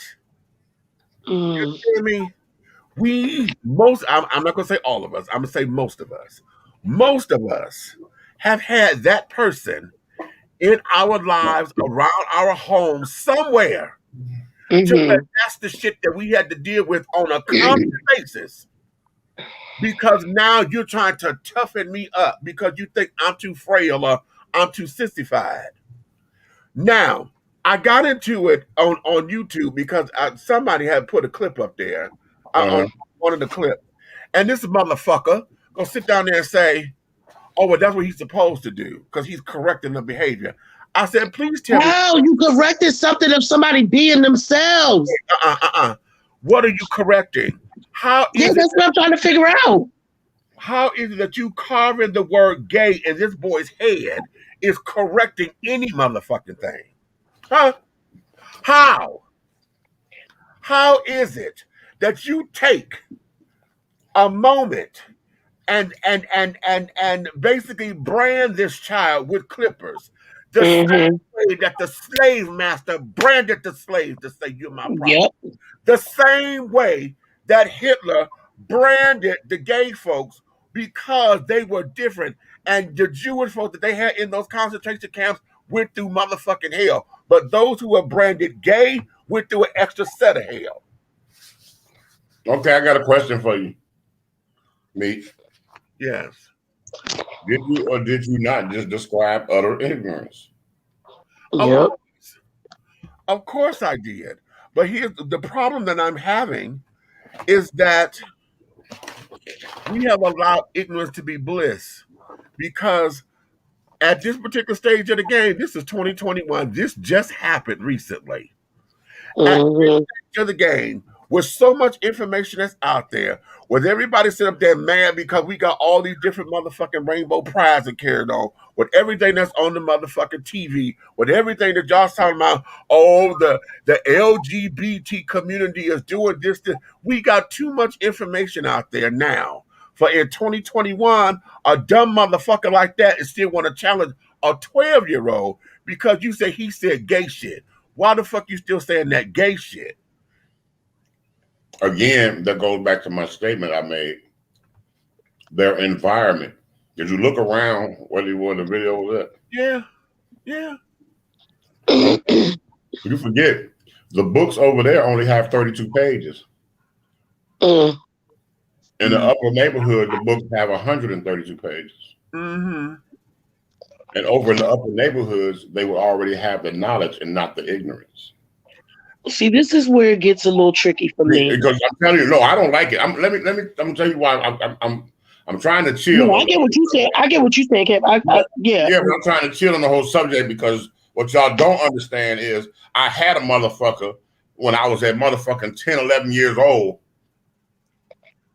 Him me up in a fucking bathroom. He 20-something years old, 23 years old, the size that I am now. And I was a little fucking young, I was a young boy. But because I motherfucking wasn't out there roughnecking and doing ignorant shit and busting and gang banging and all that shit, he wanted to hem me up in the motherfucking bathroom because he was the one overseeing the younger kids while my mom and his mother was gone. With his grown ass, he should have been in his own home. Right. He got me in the bathroom beating the shit out of me in my chest and slapping me around shoulder. And this motherfucker is every bit of my size now. So imagine me, you know what I'm saying? I wouldn't even know who to compare to. Somebody motherfucker maybe Jemiah size. And it's a motherfucker my size, got you hemmed up in a hot ass bathroom, talking about some, you ain't gonna all that punk shit. You ain't gonna be no punk. You gonna be out here, motherfucker, with us scrapping. You gonna be blah, blah, blah. That's how he was talking to me, trying to gang beat me in the game. But I'm talking about this man literally punching me in my fucking face, touching me in my chest. Okay, a grown ass man. Right. This shit went on for an hour plus. Right. All because I keep to myself. I read books. I fuck with chemistry. Right. I fuck with chemistry sets. And if it comes to anything with fighting, I'm too disciplined because I know I will hurt you. Because my mother, I was taking classes. I could have hurt that grown motherfucker in the bathroom, but I'm so sad and beating my head to not use that shit. Right. So see where you just said that, Kev, this is what I'm talking about. What I saw in that, even though it's the learned behavior of protecting the person who's doing you harm. Abuser, right. That's yes. Although we saying, you know, they his brothers and sisters, and they don't know no better, but just because you don't know no better don't mean you wasn't doing it. Right. So that's the learned behavior of the abuser. What we know, all battered wives, what they say. But, all right. Oh, I ran into the damn cabinet. Bitch, the cabinet is way up there. Your eye ain't right there. Here is I want to make this. Hey, if I had a motherfucking goddamn dollar for every cabinet that punched a domestic bitch in the eye, I'd be Mayweather. Okay. I want to make this a point here. Because part of that protection, y'all go ahead and take all that down because y'all just don't understand. Those are my siblings. You know, you don't understand what this is doing. And that there becomes the plea for. I know y'all are on my side.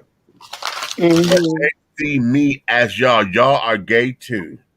So if y'all continue to do this, this is going to be more on me. I'm going to do more of this. I'm the one who's going to suffer from that. That's the same thing. If it's for the people who can't understand the gay part of it, think of it in the domestic violence thing. The woman who don't want nobody to say nothing to her abuser because she know she ain't ready to leave. And if you say something, she going to get her ass whooped again when she get in the fucking house. Please don't say nothing. Don't say nothing that's going to be out of pocket because he could misconstrue this at any given moment. Right. See, it can be, I may be spending too much time with you because he may see you as just another man. Right. Who I just happen to be laughing with, and he may see me having too much fun. Or if you call yourself trying to step to him, then I'm telling his business. There is a situation with you. Right. You see what I'm saying? So this child sitting up here, you know, trying to say no, that wasn't abusive. They were just trying to teach me or tell me what not to do. But the confusion, if you will, I'm gonna call it confusion, but I think more so, it's not confusion. What it is survival. Because he said, "Oh, I'm a baby." Right. That's what I said. He's not confused. He knows who he is. He just wants all the time down, so they'll leave him alone. But here's where it is. Because see, just like we all have done in the damn church. Okay, you gonna tell me I'm gonna burn in hell and I'm gonna do this and I'm gonna do this and God don't love me, God this, God that. And yet at the same time, you want me to come back every motherfucking Sunday. Oh, I got to go to the Bible, I got to pray, I got to this, I got to that. That's the same thing that this child just said, only in physical form with being at home. I can still be me, but no, y'all take that down because they not abusing me. They just trying to teach me what not to do and how not to be like this. But I'm gonna be me.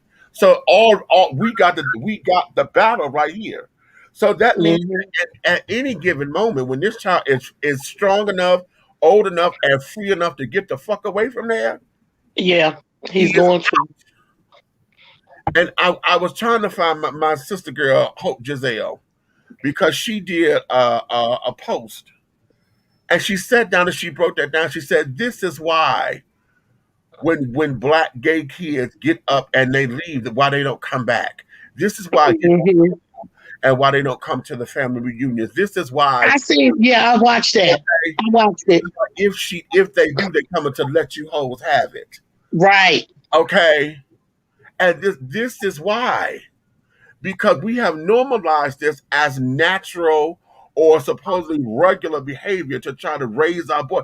This is the kind of shit that Judge Joe Brown advocates. And I don't give a fuck what his mouth say. This is the kind of shit that he would sit down there and say, oh, this is man training. Sure. This is the kind of shit. Because I told y'all my story. I told y'all, man, when my father hemmed me up and come grabbing me by my motherfucking collar, talking about something, am I a punk? And I said no. And he's shaking me like a motherfucking rattle, asking me, am I a punk? Because we ain't got no fucking punks in this family. And then throw me a motherfucker across the room. This is the shit.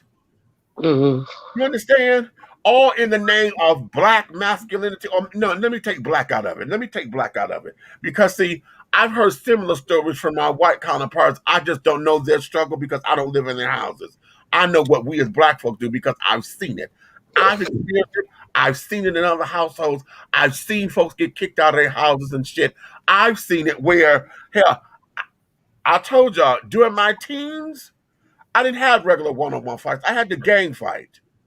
Me and 5 and 14 other motherfuckers because I wasn't masculine or I wasn't whatever or I was the bad, whatever that is. Because we in our community say that this shit is normal because this is how you man up. And as you heard in the video, oh, so you like that shit. Oh, this is what you like? Oh no, we gonna stop that. Okay. And y'all and folks have got it in their minds. And this is way beyond ignorance. This is way beyond ignorance. Because what this has crossed over into is straight up automatic hood shit. Because now you're trying to prove a motherfucking point. Right. You have no knowledge about, you don't even understand that. A 12-year-old, and then catch this, because see, there's another video that came out. There's a news report.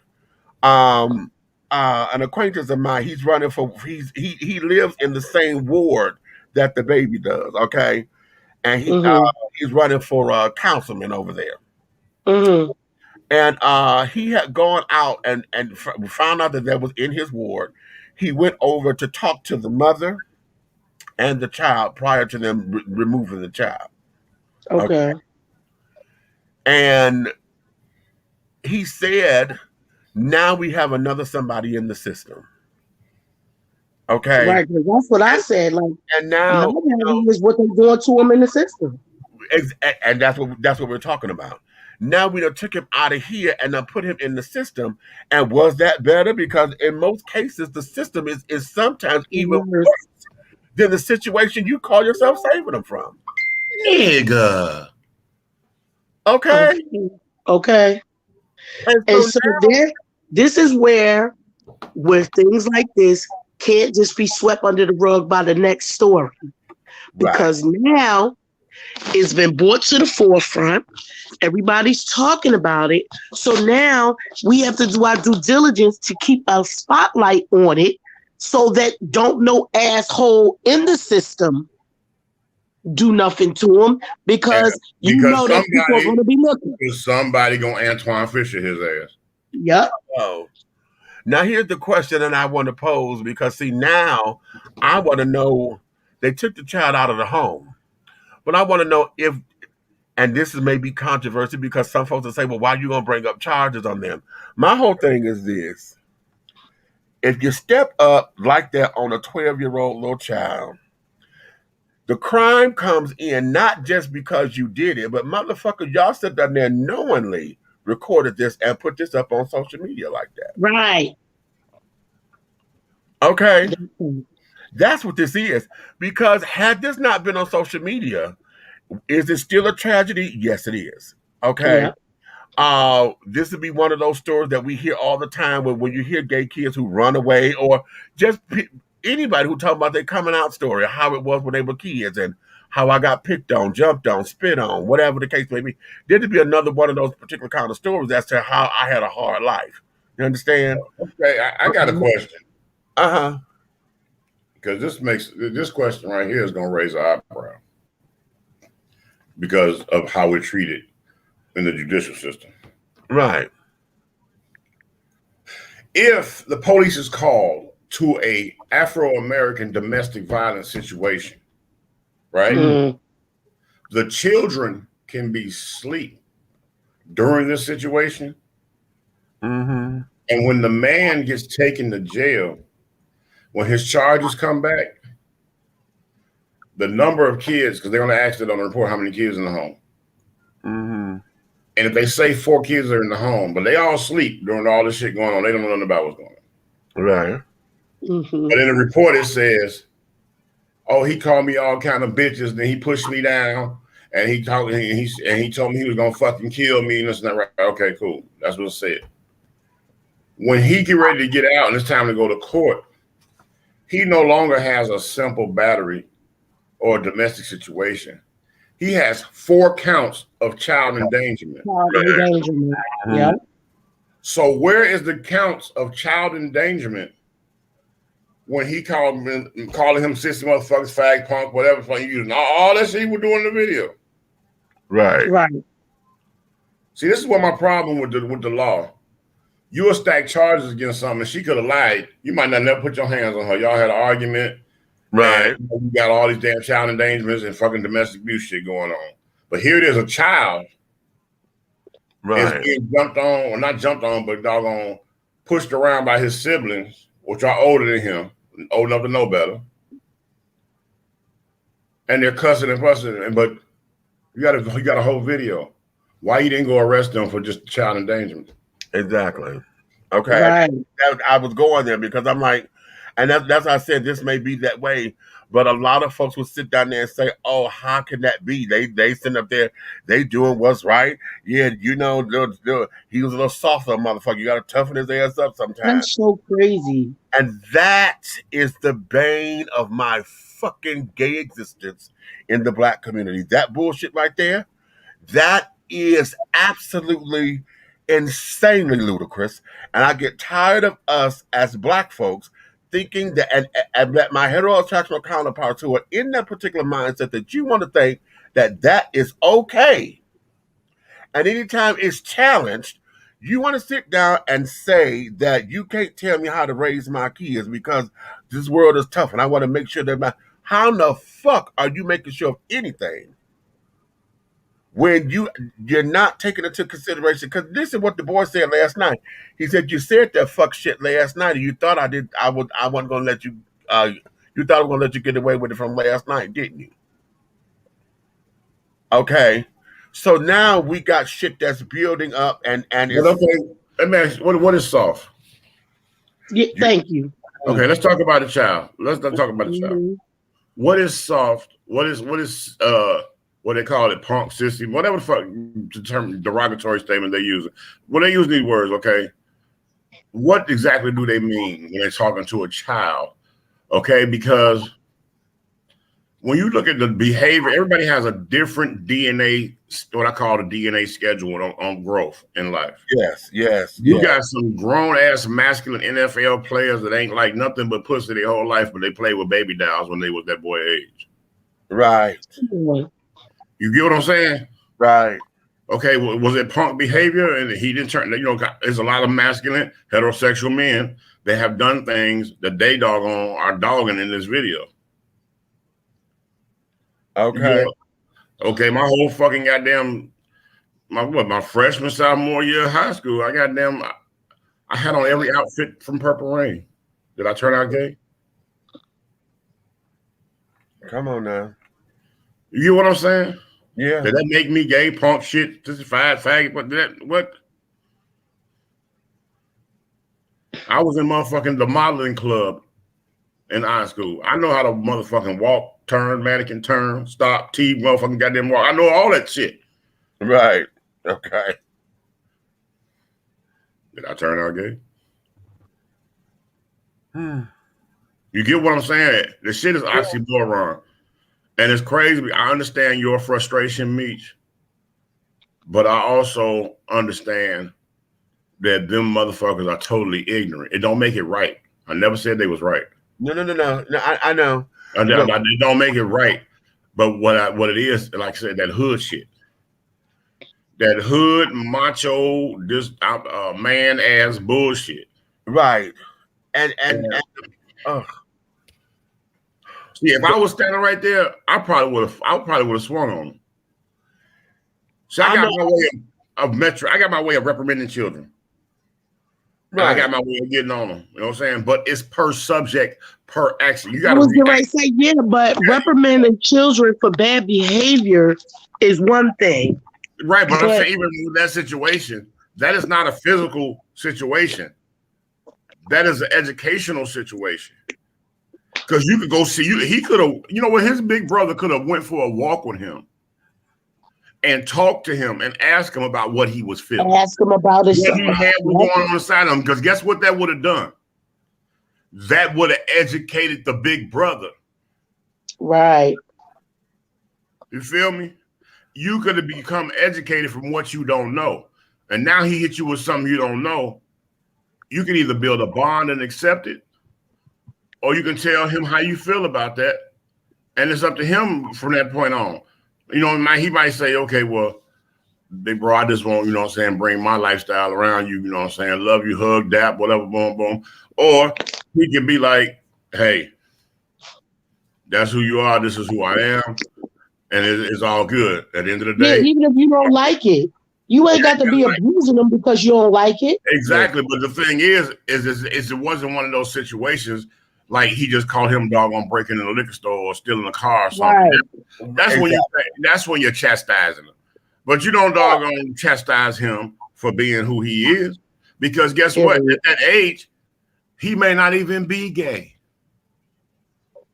That's the point I'm trying to make. He may not even be gay.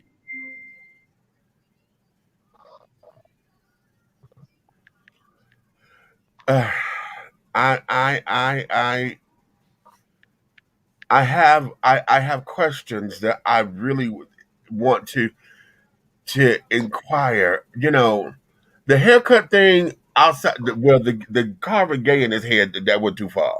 The haircut thing, I would have chucked it up to siblings being silly and stupid and carried on how siblings do. What the hell? You know what? What the hell did the haircut have to do with it? Why did he even do that to that boy hair? That's what I want to find that out. It was the humiliation of it all. Was it that was probably on top of it, but I'm wondering, which is why, because the way how they cut his hair, the way how they cut that hairline, I'm wondering if he had done something to his hair, if he had permed it or whatever, and they cut that part out. But y'all remember before when the parents was doing that, kids was acting up in school, and little boy, and they gave him to George Jefferson, because he was acting up in school. So that's why I said the humiliation of it. And all of that, I'm. But I'm like Meech on the subject. Did he have bangs? Okay, who knows?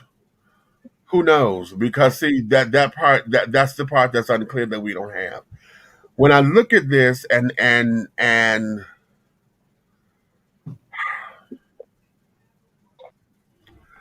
I'm trying to analyze it, I'm trying to want to get to a place where I can say, okay, let me understand it. I'm tired of having to have the same excuse of, oh, this is just us, trying to toughen each other up. Oh, this is, like the child said in the damn comments or whatever over on YouTube, talking about, oh no, he did the right thing. They were just trying to correct it. Somebody wanted to put Jesus in it. Oh, we just need to pray and just go to God and because the devil done came in. You can't tell me what the hell done did. Listen, Okay. I'm sick of it. I'm sick of it. I'm tired of it. I am just absolutely outdone with the fact that children, especially now because the kids are coming out much earlier, they are, we have created a space now to where young kids who absolutely are in tune with themselves are able to express themselves at a much earlier age. I knew about myself at 5, but we didn't have language for it then. I knew I was different. I knew that and I remember this so vividly because I always have this thing for large men. And when I was a kid, I told y'all this before, the guys used to always be outside mowing the lawns with no shirts on. And I remember that so vividly to where when I used to living in the project where they wasn't the projects then, they were new homes, townhomes at the time. What you were saying is they were cutting the Oh grass Lord, not what you were saying. and sweat glistening all over their body. Oh, All Jesus. body. Okay.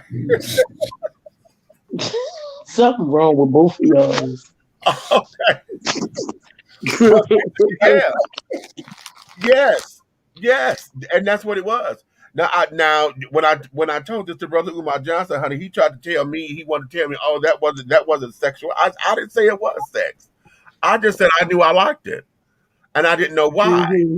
Now looking back on, I knew what the fuck it was, but at that particular time, I don't know why the hell my palms started sweating, and why I couldn't stop. I was mesmerized by him, and I couldn't stop looking at him.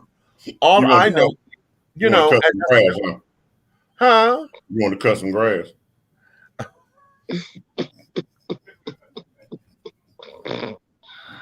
Okay.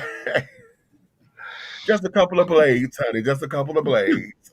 Not the blades. Okay. I understand though, because cutting that grass, that shit is like, Okay. What? And so at that particular time, we didn't have any words for it, but I told y'all my story too. And by the time I was 10, because I had been called faggot and this, that, and other for so long, I started to look it up. And then the word homosexual came up. And I was like, okay, what is this? And when I started looking at that and this, that, and the other, I think I really started puberty then. Okay. I know I've been faggot. I thought a faggot was a short cigarette. Yeah, a faggot is a cigarette. A fag. No, fags are cigarette. A faggot is a cigarette. Faggot is something different. Fags are cigarettes. It's a pack of cigarettes. A faggot is like it's a plank of wood. Right. A faggot.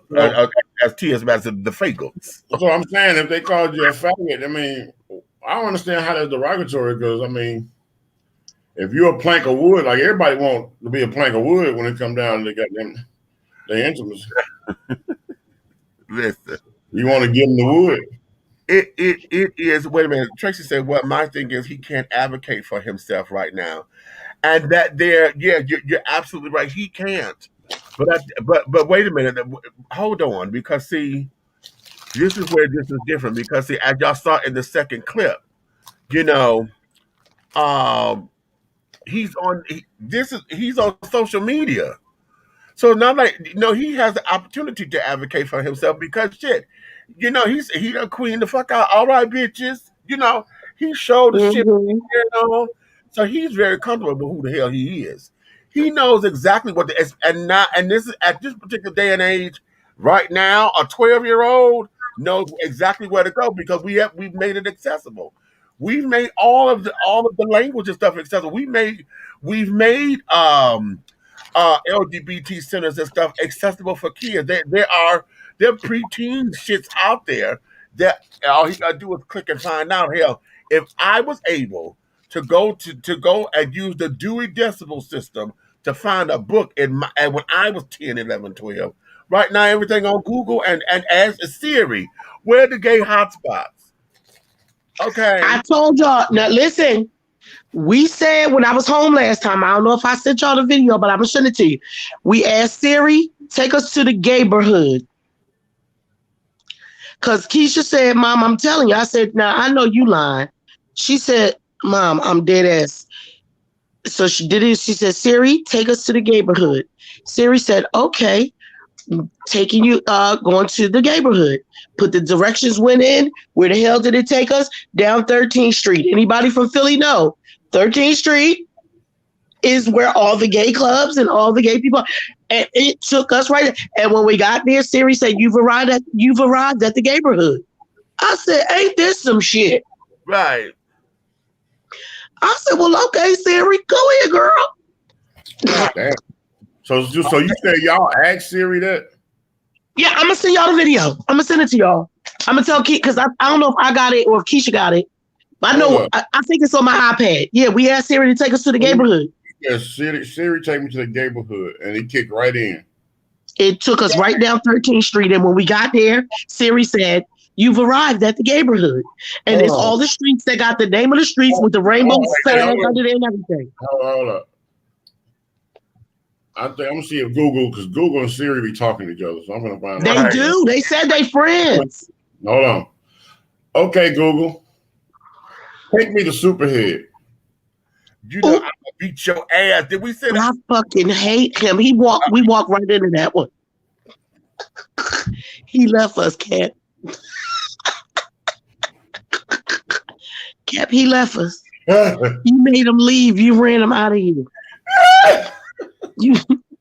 You ran him out of here.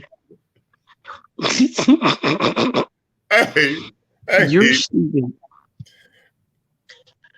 I hate you. What did it say? What did it say? Did it give you her book? Whatever happened to Superhead? Oh. Ask Google. Ask her saying, nope, he done started it. It's too late. We opened the door. Ask her, say, in Philadelphia, Pennsylvania, Google, where is the neighborhood? See if she tell you. Okay, hold on. Well, I don't have Siri though, so. No, that's why I say ask Google. Okay. Ask her if she knows where the neighborhood in Philadelphia, Pennsylvania is. Hold on. Give me directions to the neighborhood in Philadelphia, Philly. Philadelphia, Philly. Who the hell is that? You know, it did it though. It did. Neighborhood, Philadelphia, Pennsylvania. Got 12 hours and 17 minutes to get you there. Hold on. They tell you the ad. Do it tell you the street? Is it going to be on 13th Street? Hold on. I'm going to hit the little red dot right now. Oh, look at this shit here. Come on. Let me go on down here. I need to get to the bottom here. Got some twisting. Stop it. You stop it. Oh, it's 13th by Locust? Yep, it's 13th for Locust. That's exactly it.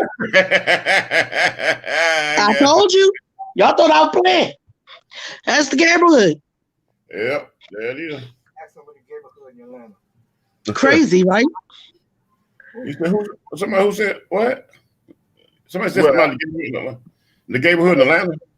Yeah. Yeah, everywhere. On that goddamn on that couch was talking.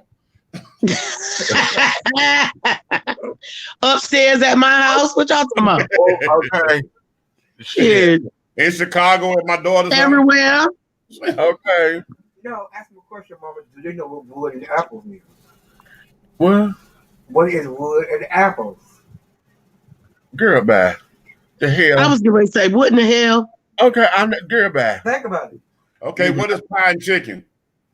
Pie is the egg, chicken is the wood. The people. All right.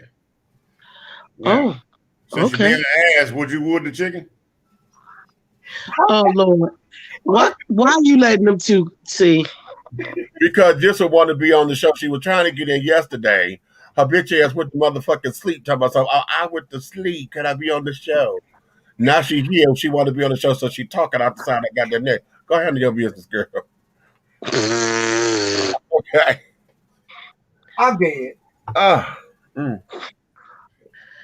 Is that a sippy cup? What was that?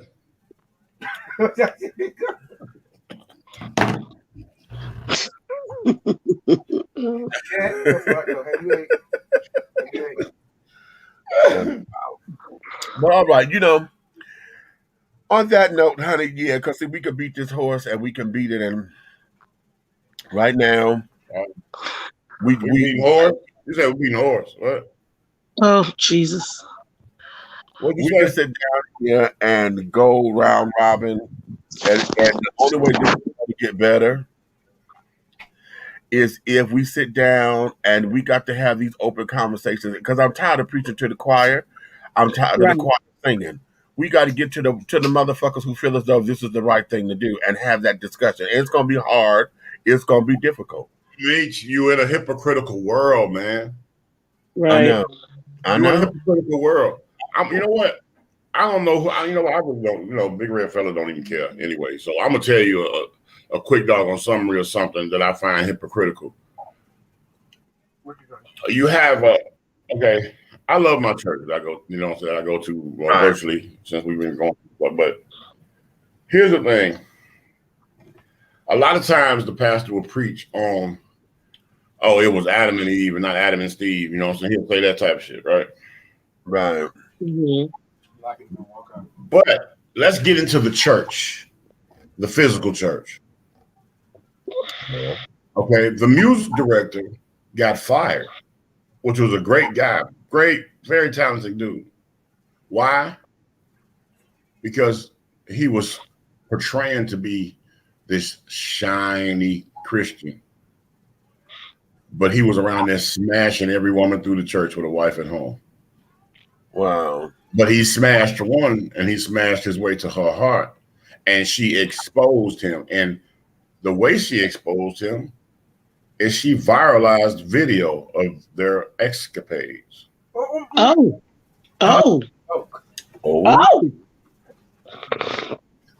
Then he gets shunned away from the church because we don't play that out there, right? Right. But guess who's Bazak? Mm-hmm. So my thing is this. Wait, who got to come back? She did? No, he did. Oh. My point is this.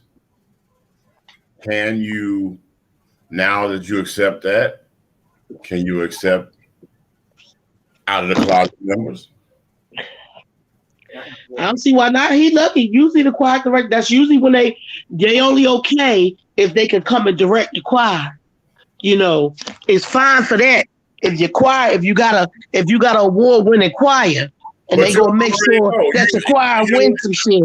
The 100 thing about it, your choir director, if it's the most fire motherfucker in the world, either he a homosexual, we just happen to have a hoe.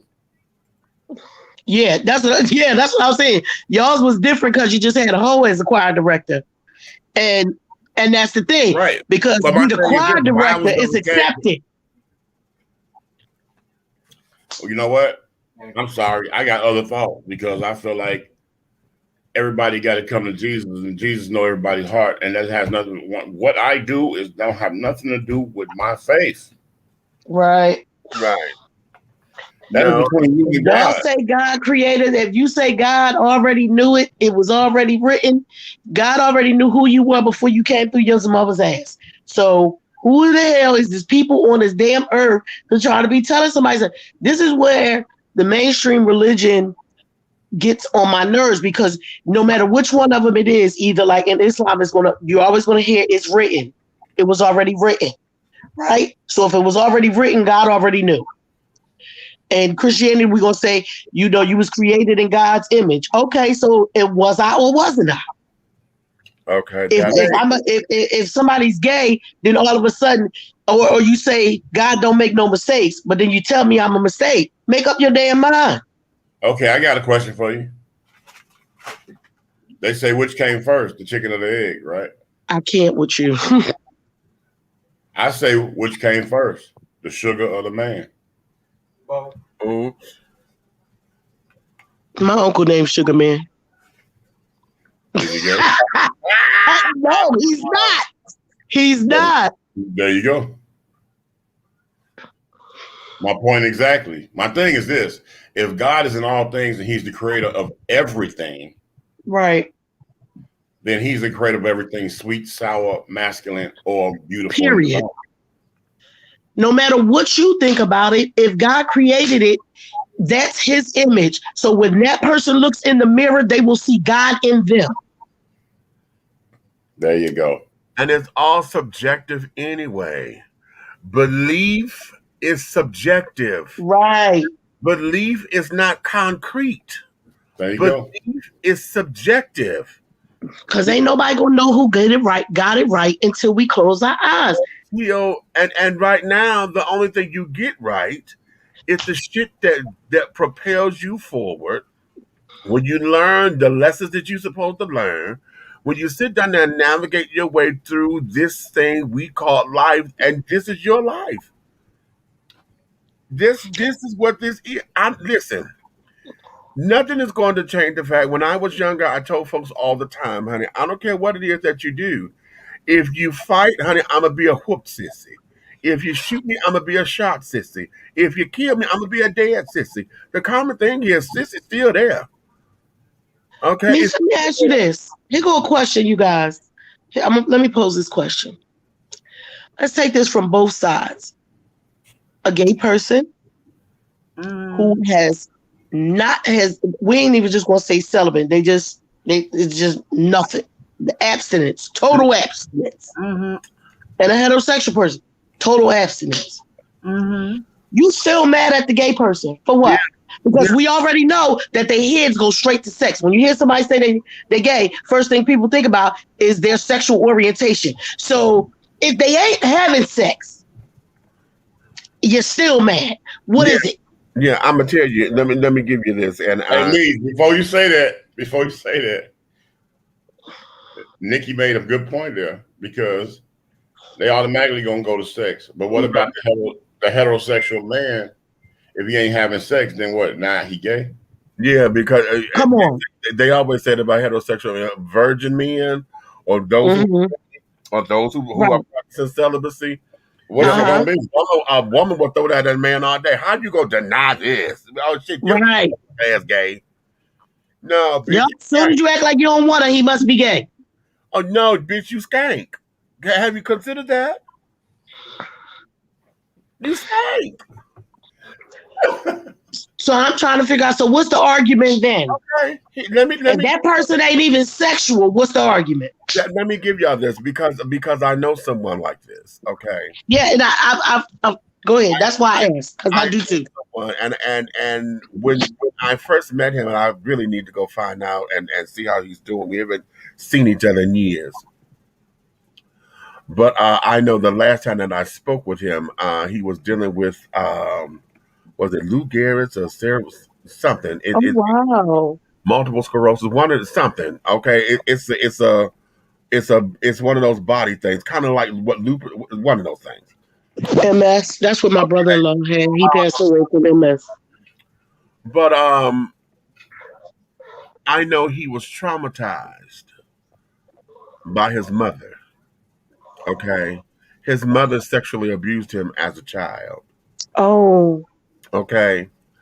So you know how we always tease and talk about how long, when you haven't had sex in my bitch, I ain't had sex in 1979, honey. It's been so long, that kind of thing. Mm-hmm. He said that to me, and I started laughing. He said, "No, I'm serious." And I looked at him. I said, "What?" And then he started to explain to me that what happens is that his body reacts violently when folks touch him because of his trauma. Okay. Mm-hmm. He still considers himself a gay man because he knows what he's attracted to. Right. But sexually, he's well, they call it autosexual now because he just masturbates. He touches himself. Right. And all there is, he doesn't have sexual relations. And he's tried. He said, I've tried, but my body reacts violently. And I'm scared, and it becomes a horrific scene for me. Oh wow. And when he said that to me, my heart just crushed.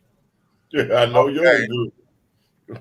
Because I cannot understand, or I cannot understand. I can't imagine that not being able to enjoy something that is meant to be enjoyed because you have been traumatized about it.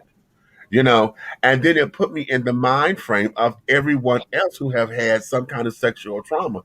We see that all the time. Y'all saw the Dorothy Dandridge movie. Dorothy Dandridge, that was why she couldn't have sex with her husband because her mama's damn lover, damaged her, trying to check her. According to the movie, but I didn't read the story, but I've heard that that was true, and so she was sexually traumatized and was about to lose her husband because she was not ready for that, and that's why when we talk about that stuff all the time, and when I say I'm not having sex, it's because it's way more to it than me just not being with somebody. Right. It's way more to it than that for me. Like, we can laugh and joke about it or whatever, but it's so much more. Like, when somebody say, well, you just need to get you some. Don't tell me what the fuck I need, because I'm not that just need to go get you some kind of bitch. And there are reasons for that. People don't know the traumatizations that can be put on people. Man, the shit get crazy. It gets crazy. You dumb. It gets crazy, and we have to stupid. He's so stupid. We had to take a lot of that stuff into consideration. So what you saying, Nikki? No. It's an absolute. It's a no. It's a hard no for me. Yes, a hard no. Are you sure? A hard no. Yes, it's a hard no. He can't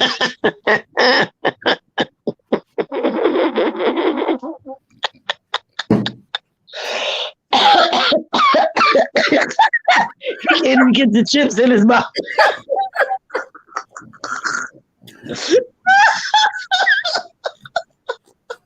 Girl, that made me nervous. It just made me nervous.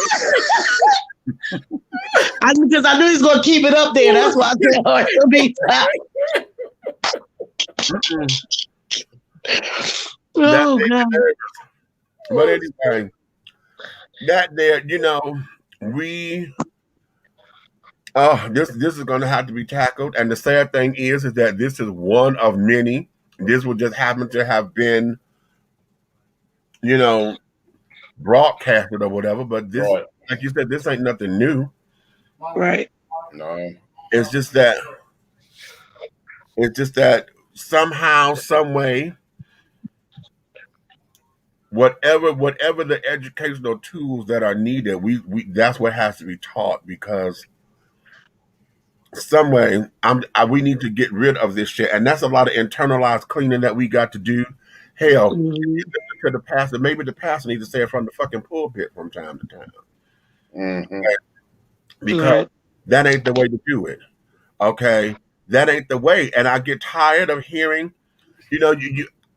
I'm gonna say Steve Harvey. I've never been to one of his little sessions, but I'm saying him because I know he has a thing where they do the boys retreat and all this, that, and the other. Right. Yeah. To be a man. But one of the things is I need for folks to sit down there and stop trying to act as if being a man is only supposed to mean that I do all this so that I can get a woman and take care of a woman and be the protector there for a woman. I need for us to remove the sex out of it in so-called man training, and let us understand what the fuck the world is about. Because the world ain't about fucking all the motherfucking time. As a matter of fact, what ends up happening is you end up cussing a bitch out, because now what you thought you were fucking, she done became all kind of bitches because now she's spending your money, she's doing this, she's doing this, she's doing this, and you ain't prepared them for the world. What you prepared? Like another thing, like you gotta understand, females. I'm not gonna say females, women. Like Nicole, like she's saying, right? You come along, and you think you're gonna smash a motherfucker goddamn car next week. She gonna bust all the windows out your cars. That's not gonna happen. Sure am. I'm like Jasmine Sullivan. I'm gonna bust the windows out your car. Like, you know what I'm saying? It's like a motherfucker get in those positions, right? And they get excited because they think they coming up. But I'm gonna tell you something about a woman. They're so open. The book is so open. But men are so stupid that they don't even motherfucking see the signs. A woman will warn you. Because they'll go all the way to the hotel room with you and be there, ask you 3 times in the conversations for that evening. Are you sure this is what you want? Right. They telling you, nigga, I ain't gonna play with you if I give my body to you. Exactly. Like this ain't, because this ain't something I'm not just freely giving my body away to every Tom, Dick, and Harry. So if this is what we doing, but that's why motherfuckers better learn how to date. You better learn how to date before you you start fucking. You better learn that motherfucker. Go through that, and I have heard other just friends in social situations. I've heard females say, you know, like we are planning trips, a couples trip, and they might be just new, just coming to something for the first time, hanging out. You know what I'm saying? Mm-hmm. They getting in the start, and he all trying to be fast forward because everybody in the room is already past them stages. And I've heard females, you know, he's thinking, oh yeah, well, we can get us a room and go down to the cabin with them and make it a whole nice little rendezvous for us, you know what I'm saying? Boom. And I've heard the females say this on different situations, occasions. Are you sure that's what you want? And I be sitting on the outside looking in, knowing that that was a red flag. Mm-hmm. But it don't be my business. You ain't sipping tea. You are not currently sipping tea. I've got my mind, my business. But all that man is thinking about is I'm gonna get the coochie. If I take on this trip, I'm gonna get the coochie. All right, and then when you get the coochie and you land there and you get up and you come back from the kitchen at the cabin trip, it's gonna happen immediately after you get it. Because when you come back with that 1 glass of orange juice, all hell gonna break out. Yes, God. Because you're used to doing for yourself, not knowing when she asked you, was you sure? It's no longer about just you, brother. Right. Right. It done became a we. Yeah. Exactly. It done became me and the fellas finna go walk down to the city and hit this bar and everything. And all of a sudden she went from the girl like, oh, well, call me tomorrow. And she went from, oh, no. I thought we would go for a walk on the nature trail. Right. Right.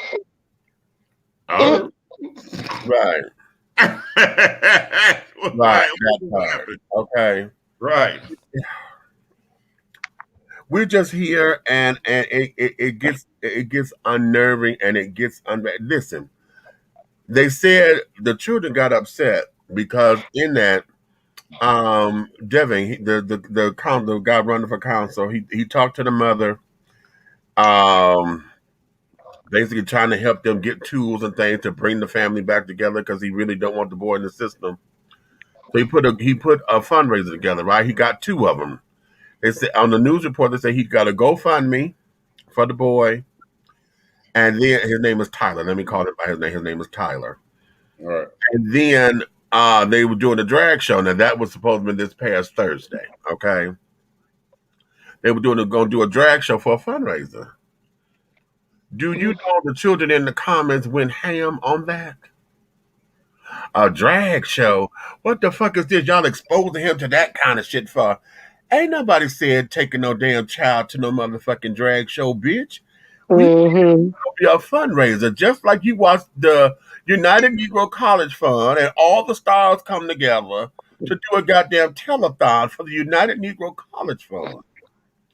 The children at the bar who are part of the LGBT community are saying, okay, we're going to put this together to raise some funds because all of us share in that particular kind of trauma. in one way, shape, style, form, or fashion.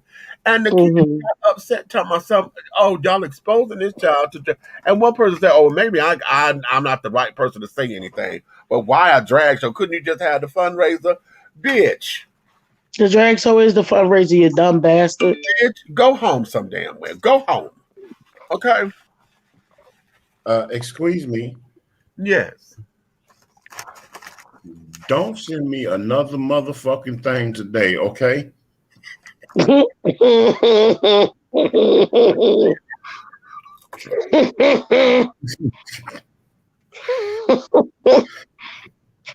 Nigga, that video say you want to fight. Oh shit! What he saying you? You want to fight me? Come, bro. You want to fight?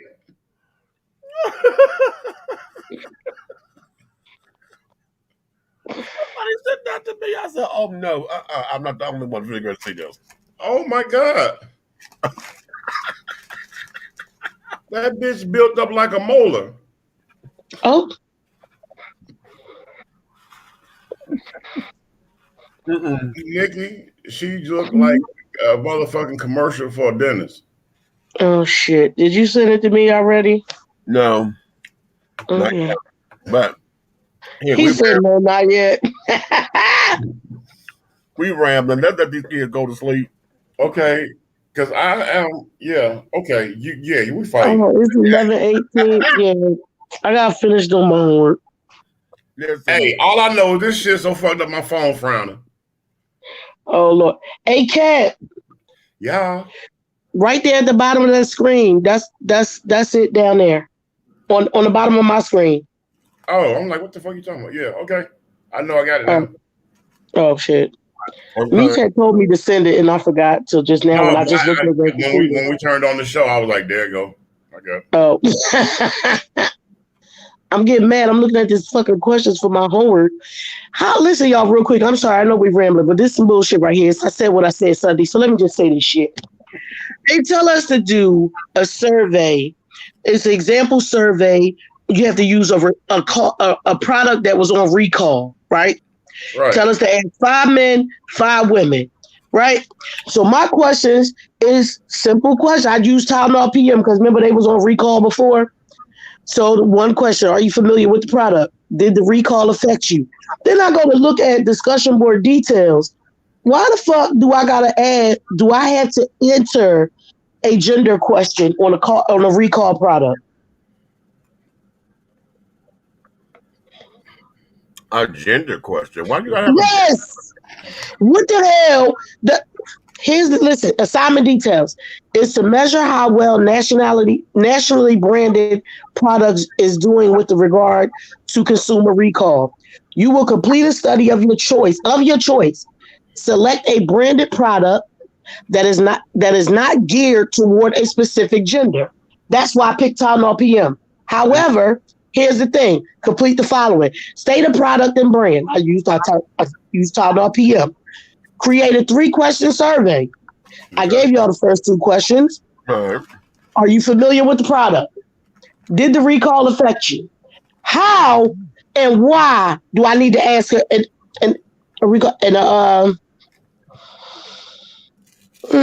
a gender question? What the fuck? For what? And if I'm using Tylenol PM, what's the fucking gender question I'm supposed to ask? You just told me to pick 5 females and 5 males, and I done made up 5. Well, I ain't make them up. I use y'all goddamn names and everybody else's name in the club. But that's still here. I got Demetrius. You got to ask a gender question? Yes. But I just told you the assignment details. Do that sound like it need a gender question? That don't even make sense to me. You got to pick a brand that had no gender. It said pick a brand that doesn't have anything to do with that's not geared toward a specific gender. And then you tell me to ask a gender question. So then why don't you ask the females, do they choose that product? It's Tylenol PM, right? Yeah. So why don't you ask the females, do they choose that product during their cycle when they cramp? Yeah, but then I can't ask the males that because it's 5 males and 5 females. But I'm saying, there's only one gender question you can ask. Oh, but it got to match. It got to be covered for both of them. It got to be for both of them. Yes. Really? Okay. Yes. Okay. Did this affect your sex life? Yeah. There you go. Okay. There you go. Thanks for the help with my homework. Love y'all. There it is. That's right. Is that a gender question though? It is. Either it fucked with your ovaries or your balls. Either way it goes, the same goddamn thing. Oh. Right. Ooh. Or I could say, did it affect your reproductive? Any sexual side effects? There you go. Thank you. Any sexual side effects? Because which is true, because if you dig deep into doggone acetylphenamine, that's what the Tylenol is made out of. Acetylphenamine. Yeah, if you dig deep into that, did you know that taking too much of it will doggone sterilize your ass? Not only that, it withdraws the moisture from the vagina, and it doggone affects you having a motherfucking goddamn natural hard on. Mm-hmm. Oh, I'm gonna tell you right now, I take Tylenol PM almost every goddamn day, and I promise you, it ain't did none of that. It's that Philly cheese. I promise you. Mm-hmm. She got that Philly cheese. That's the real Philly cheese. Yeah, I'm trying to tell you. I tried to tell y'all. I tried to tell y'all. She keeps saying that was bread, baby. It's all about the bread, honey. It's all about the bread. Hey, that's why she don't. Hey, look, that's why ain't nobody supposed to get that meat, because when they get up, that motherfucking cheese gonna go right out the door with them like a cable. Listen, I'm trying to tell you, this shit done caused the many wars, destruction, and yeah. All right, you keep that shit contained there. You hold that down. I know. That's why I keep it there. Everybody, this ain't something for the masses. This ain't for the masses. I promise you. We're gonna let the good people go ahead on. Y'all, good night. We see y'all next week. That's these fools. I told y'all. I was minding my business. I was sick all day, minding my business. You may God bless and good night, honey, because the tea has been dished, and you've been dishing tea right here with Big Meech and Aunt Nikki and the big guy ally over there, honey. That's the big red fella, baby. Listen, it's been one of those ones, child, and at times when you don't know what to say, you just have to keep shaking your head or whatever. That's where we have to learn where the lesson is, so that we can have the conversations and do the internalized healing that we need in order to be better. We got to clean up some internalized shit, y'all. And it ain't gonna be right. It's kind of like how when you're dusting, every day there's dust somewhere. You got to keep dusting. And it takes constant work to become a stand-up gentleman or stand-up citizen. And on that, honey, we're gonna let you guys know.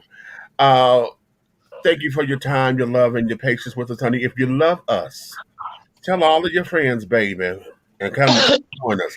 But if you hate us, baby, you can tell all your motherfucking enemies, honey. Every last one. Okay. But do know this, honey. Everything you're doing over here, hard no, Red. We'll move forward any way, shape, style, form, or fashion, honey. Save the date, July 23rd, honey. July 23rd, 2021. Here in the city of College Park at the Magic Luxury Occasions event facility, 2479 Riverdale Road, honey. There will be, the category is Tito, honey. Okay.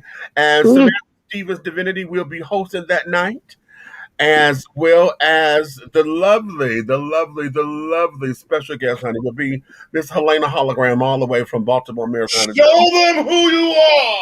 Okay. Wait, don't forget about me. Okay. Well, she's going to be one of my hosts as well. be there. It's going to be a fun-bastic night. So come on out. Tickets are $20 in advance, $25 at the door. We only got 100 tickets to sell, baby. Okay, we got 100 tickets to sell. So listen, I need for you guys to get on that ASAP. Flyers and stuff are coming soon, and we're moving on. So I hope to see you there. So come on out and have a good time with us. It is Dishy T Entertainment. It's our 12th anniversary, and it's going to be Shiva Hero's first anniversary. So, honey, the car club and the radio show, honey, and the TV show, honey, we all everywhere. It was time for the entire weekend, but Friday night, July 23rd, is the show. So we'll keep you posted on that. So on that note, my darling, get ready to go to sleep. We'll see you guys next weekend and things, honey. We got Donut Factory duties tomorrow. Okay. Damn, I do have to go mix somebody's stuff tomorrow. Okay, Donut Factory duties tomorrow and carrying on. And Red, we need to work on that on the praise song too. So, with that being said, honey.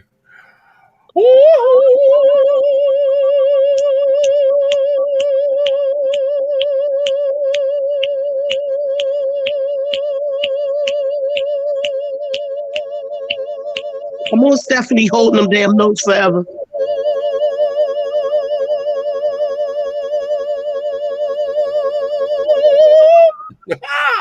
Yes.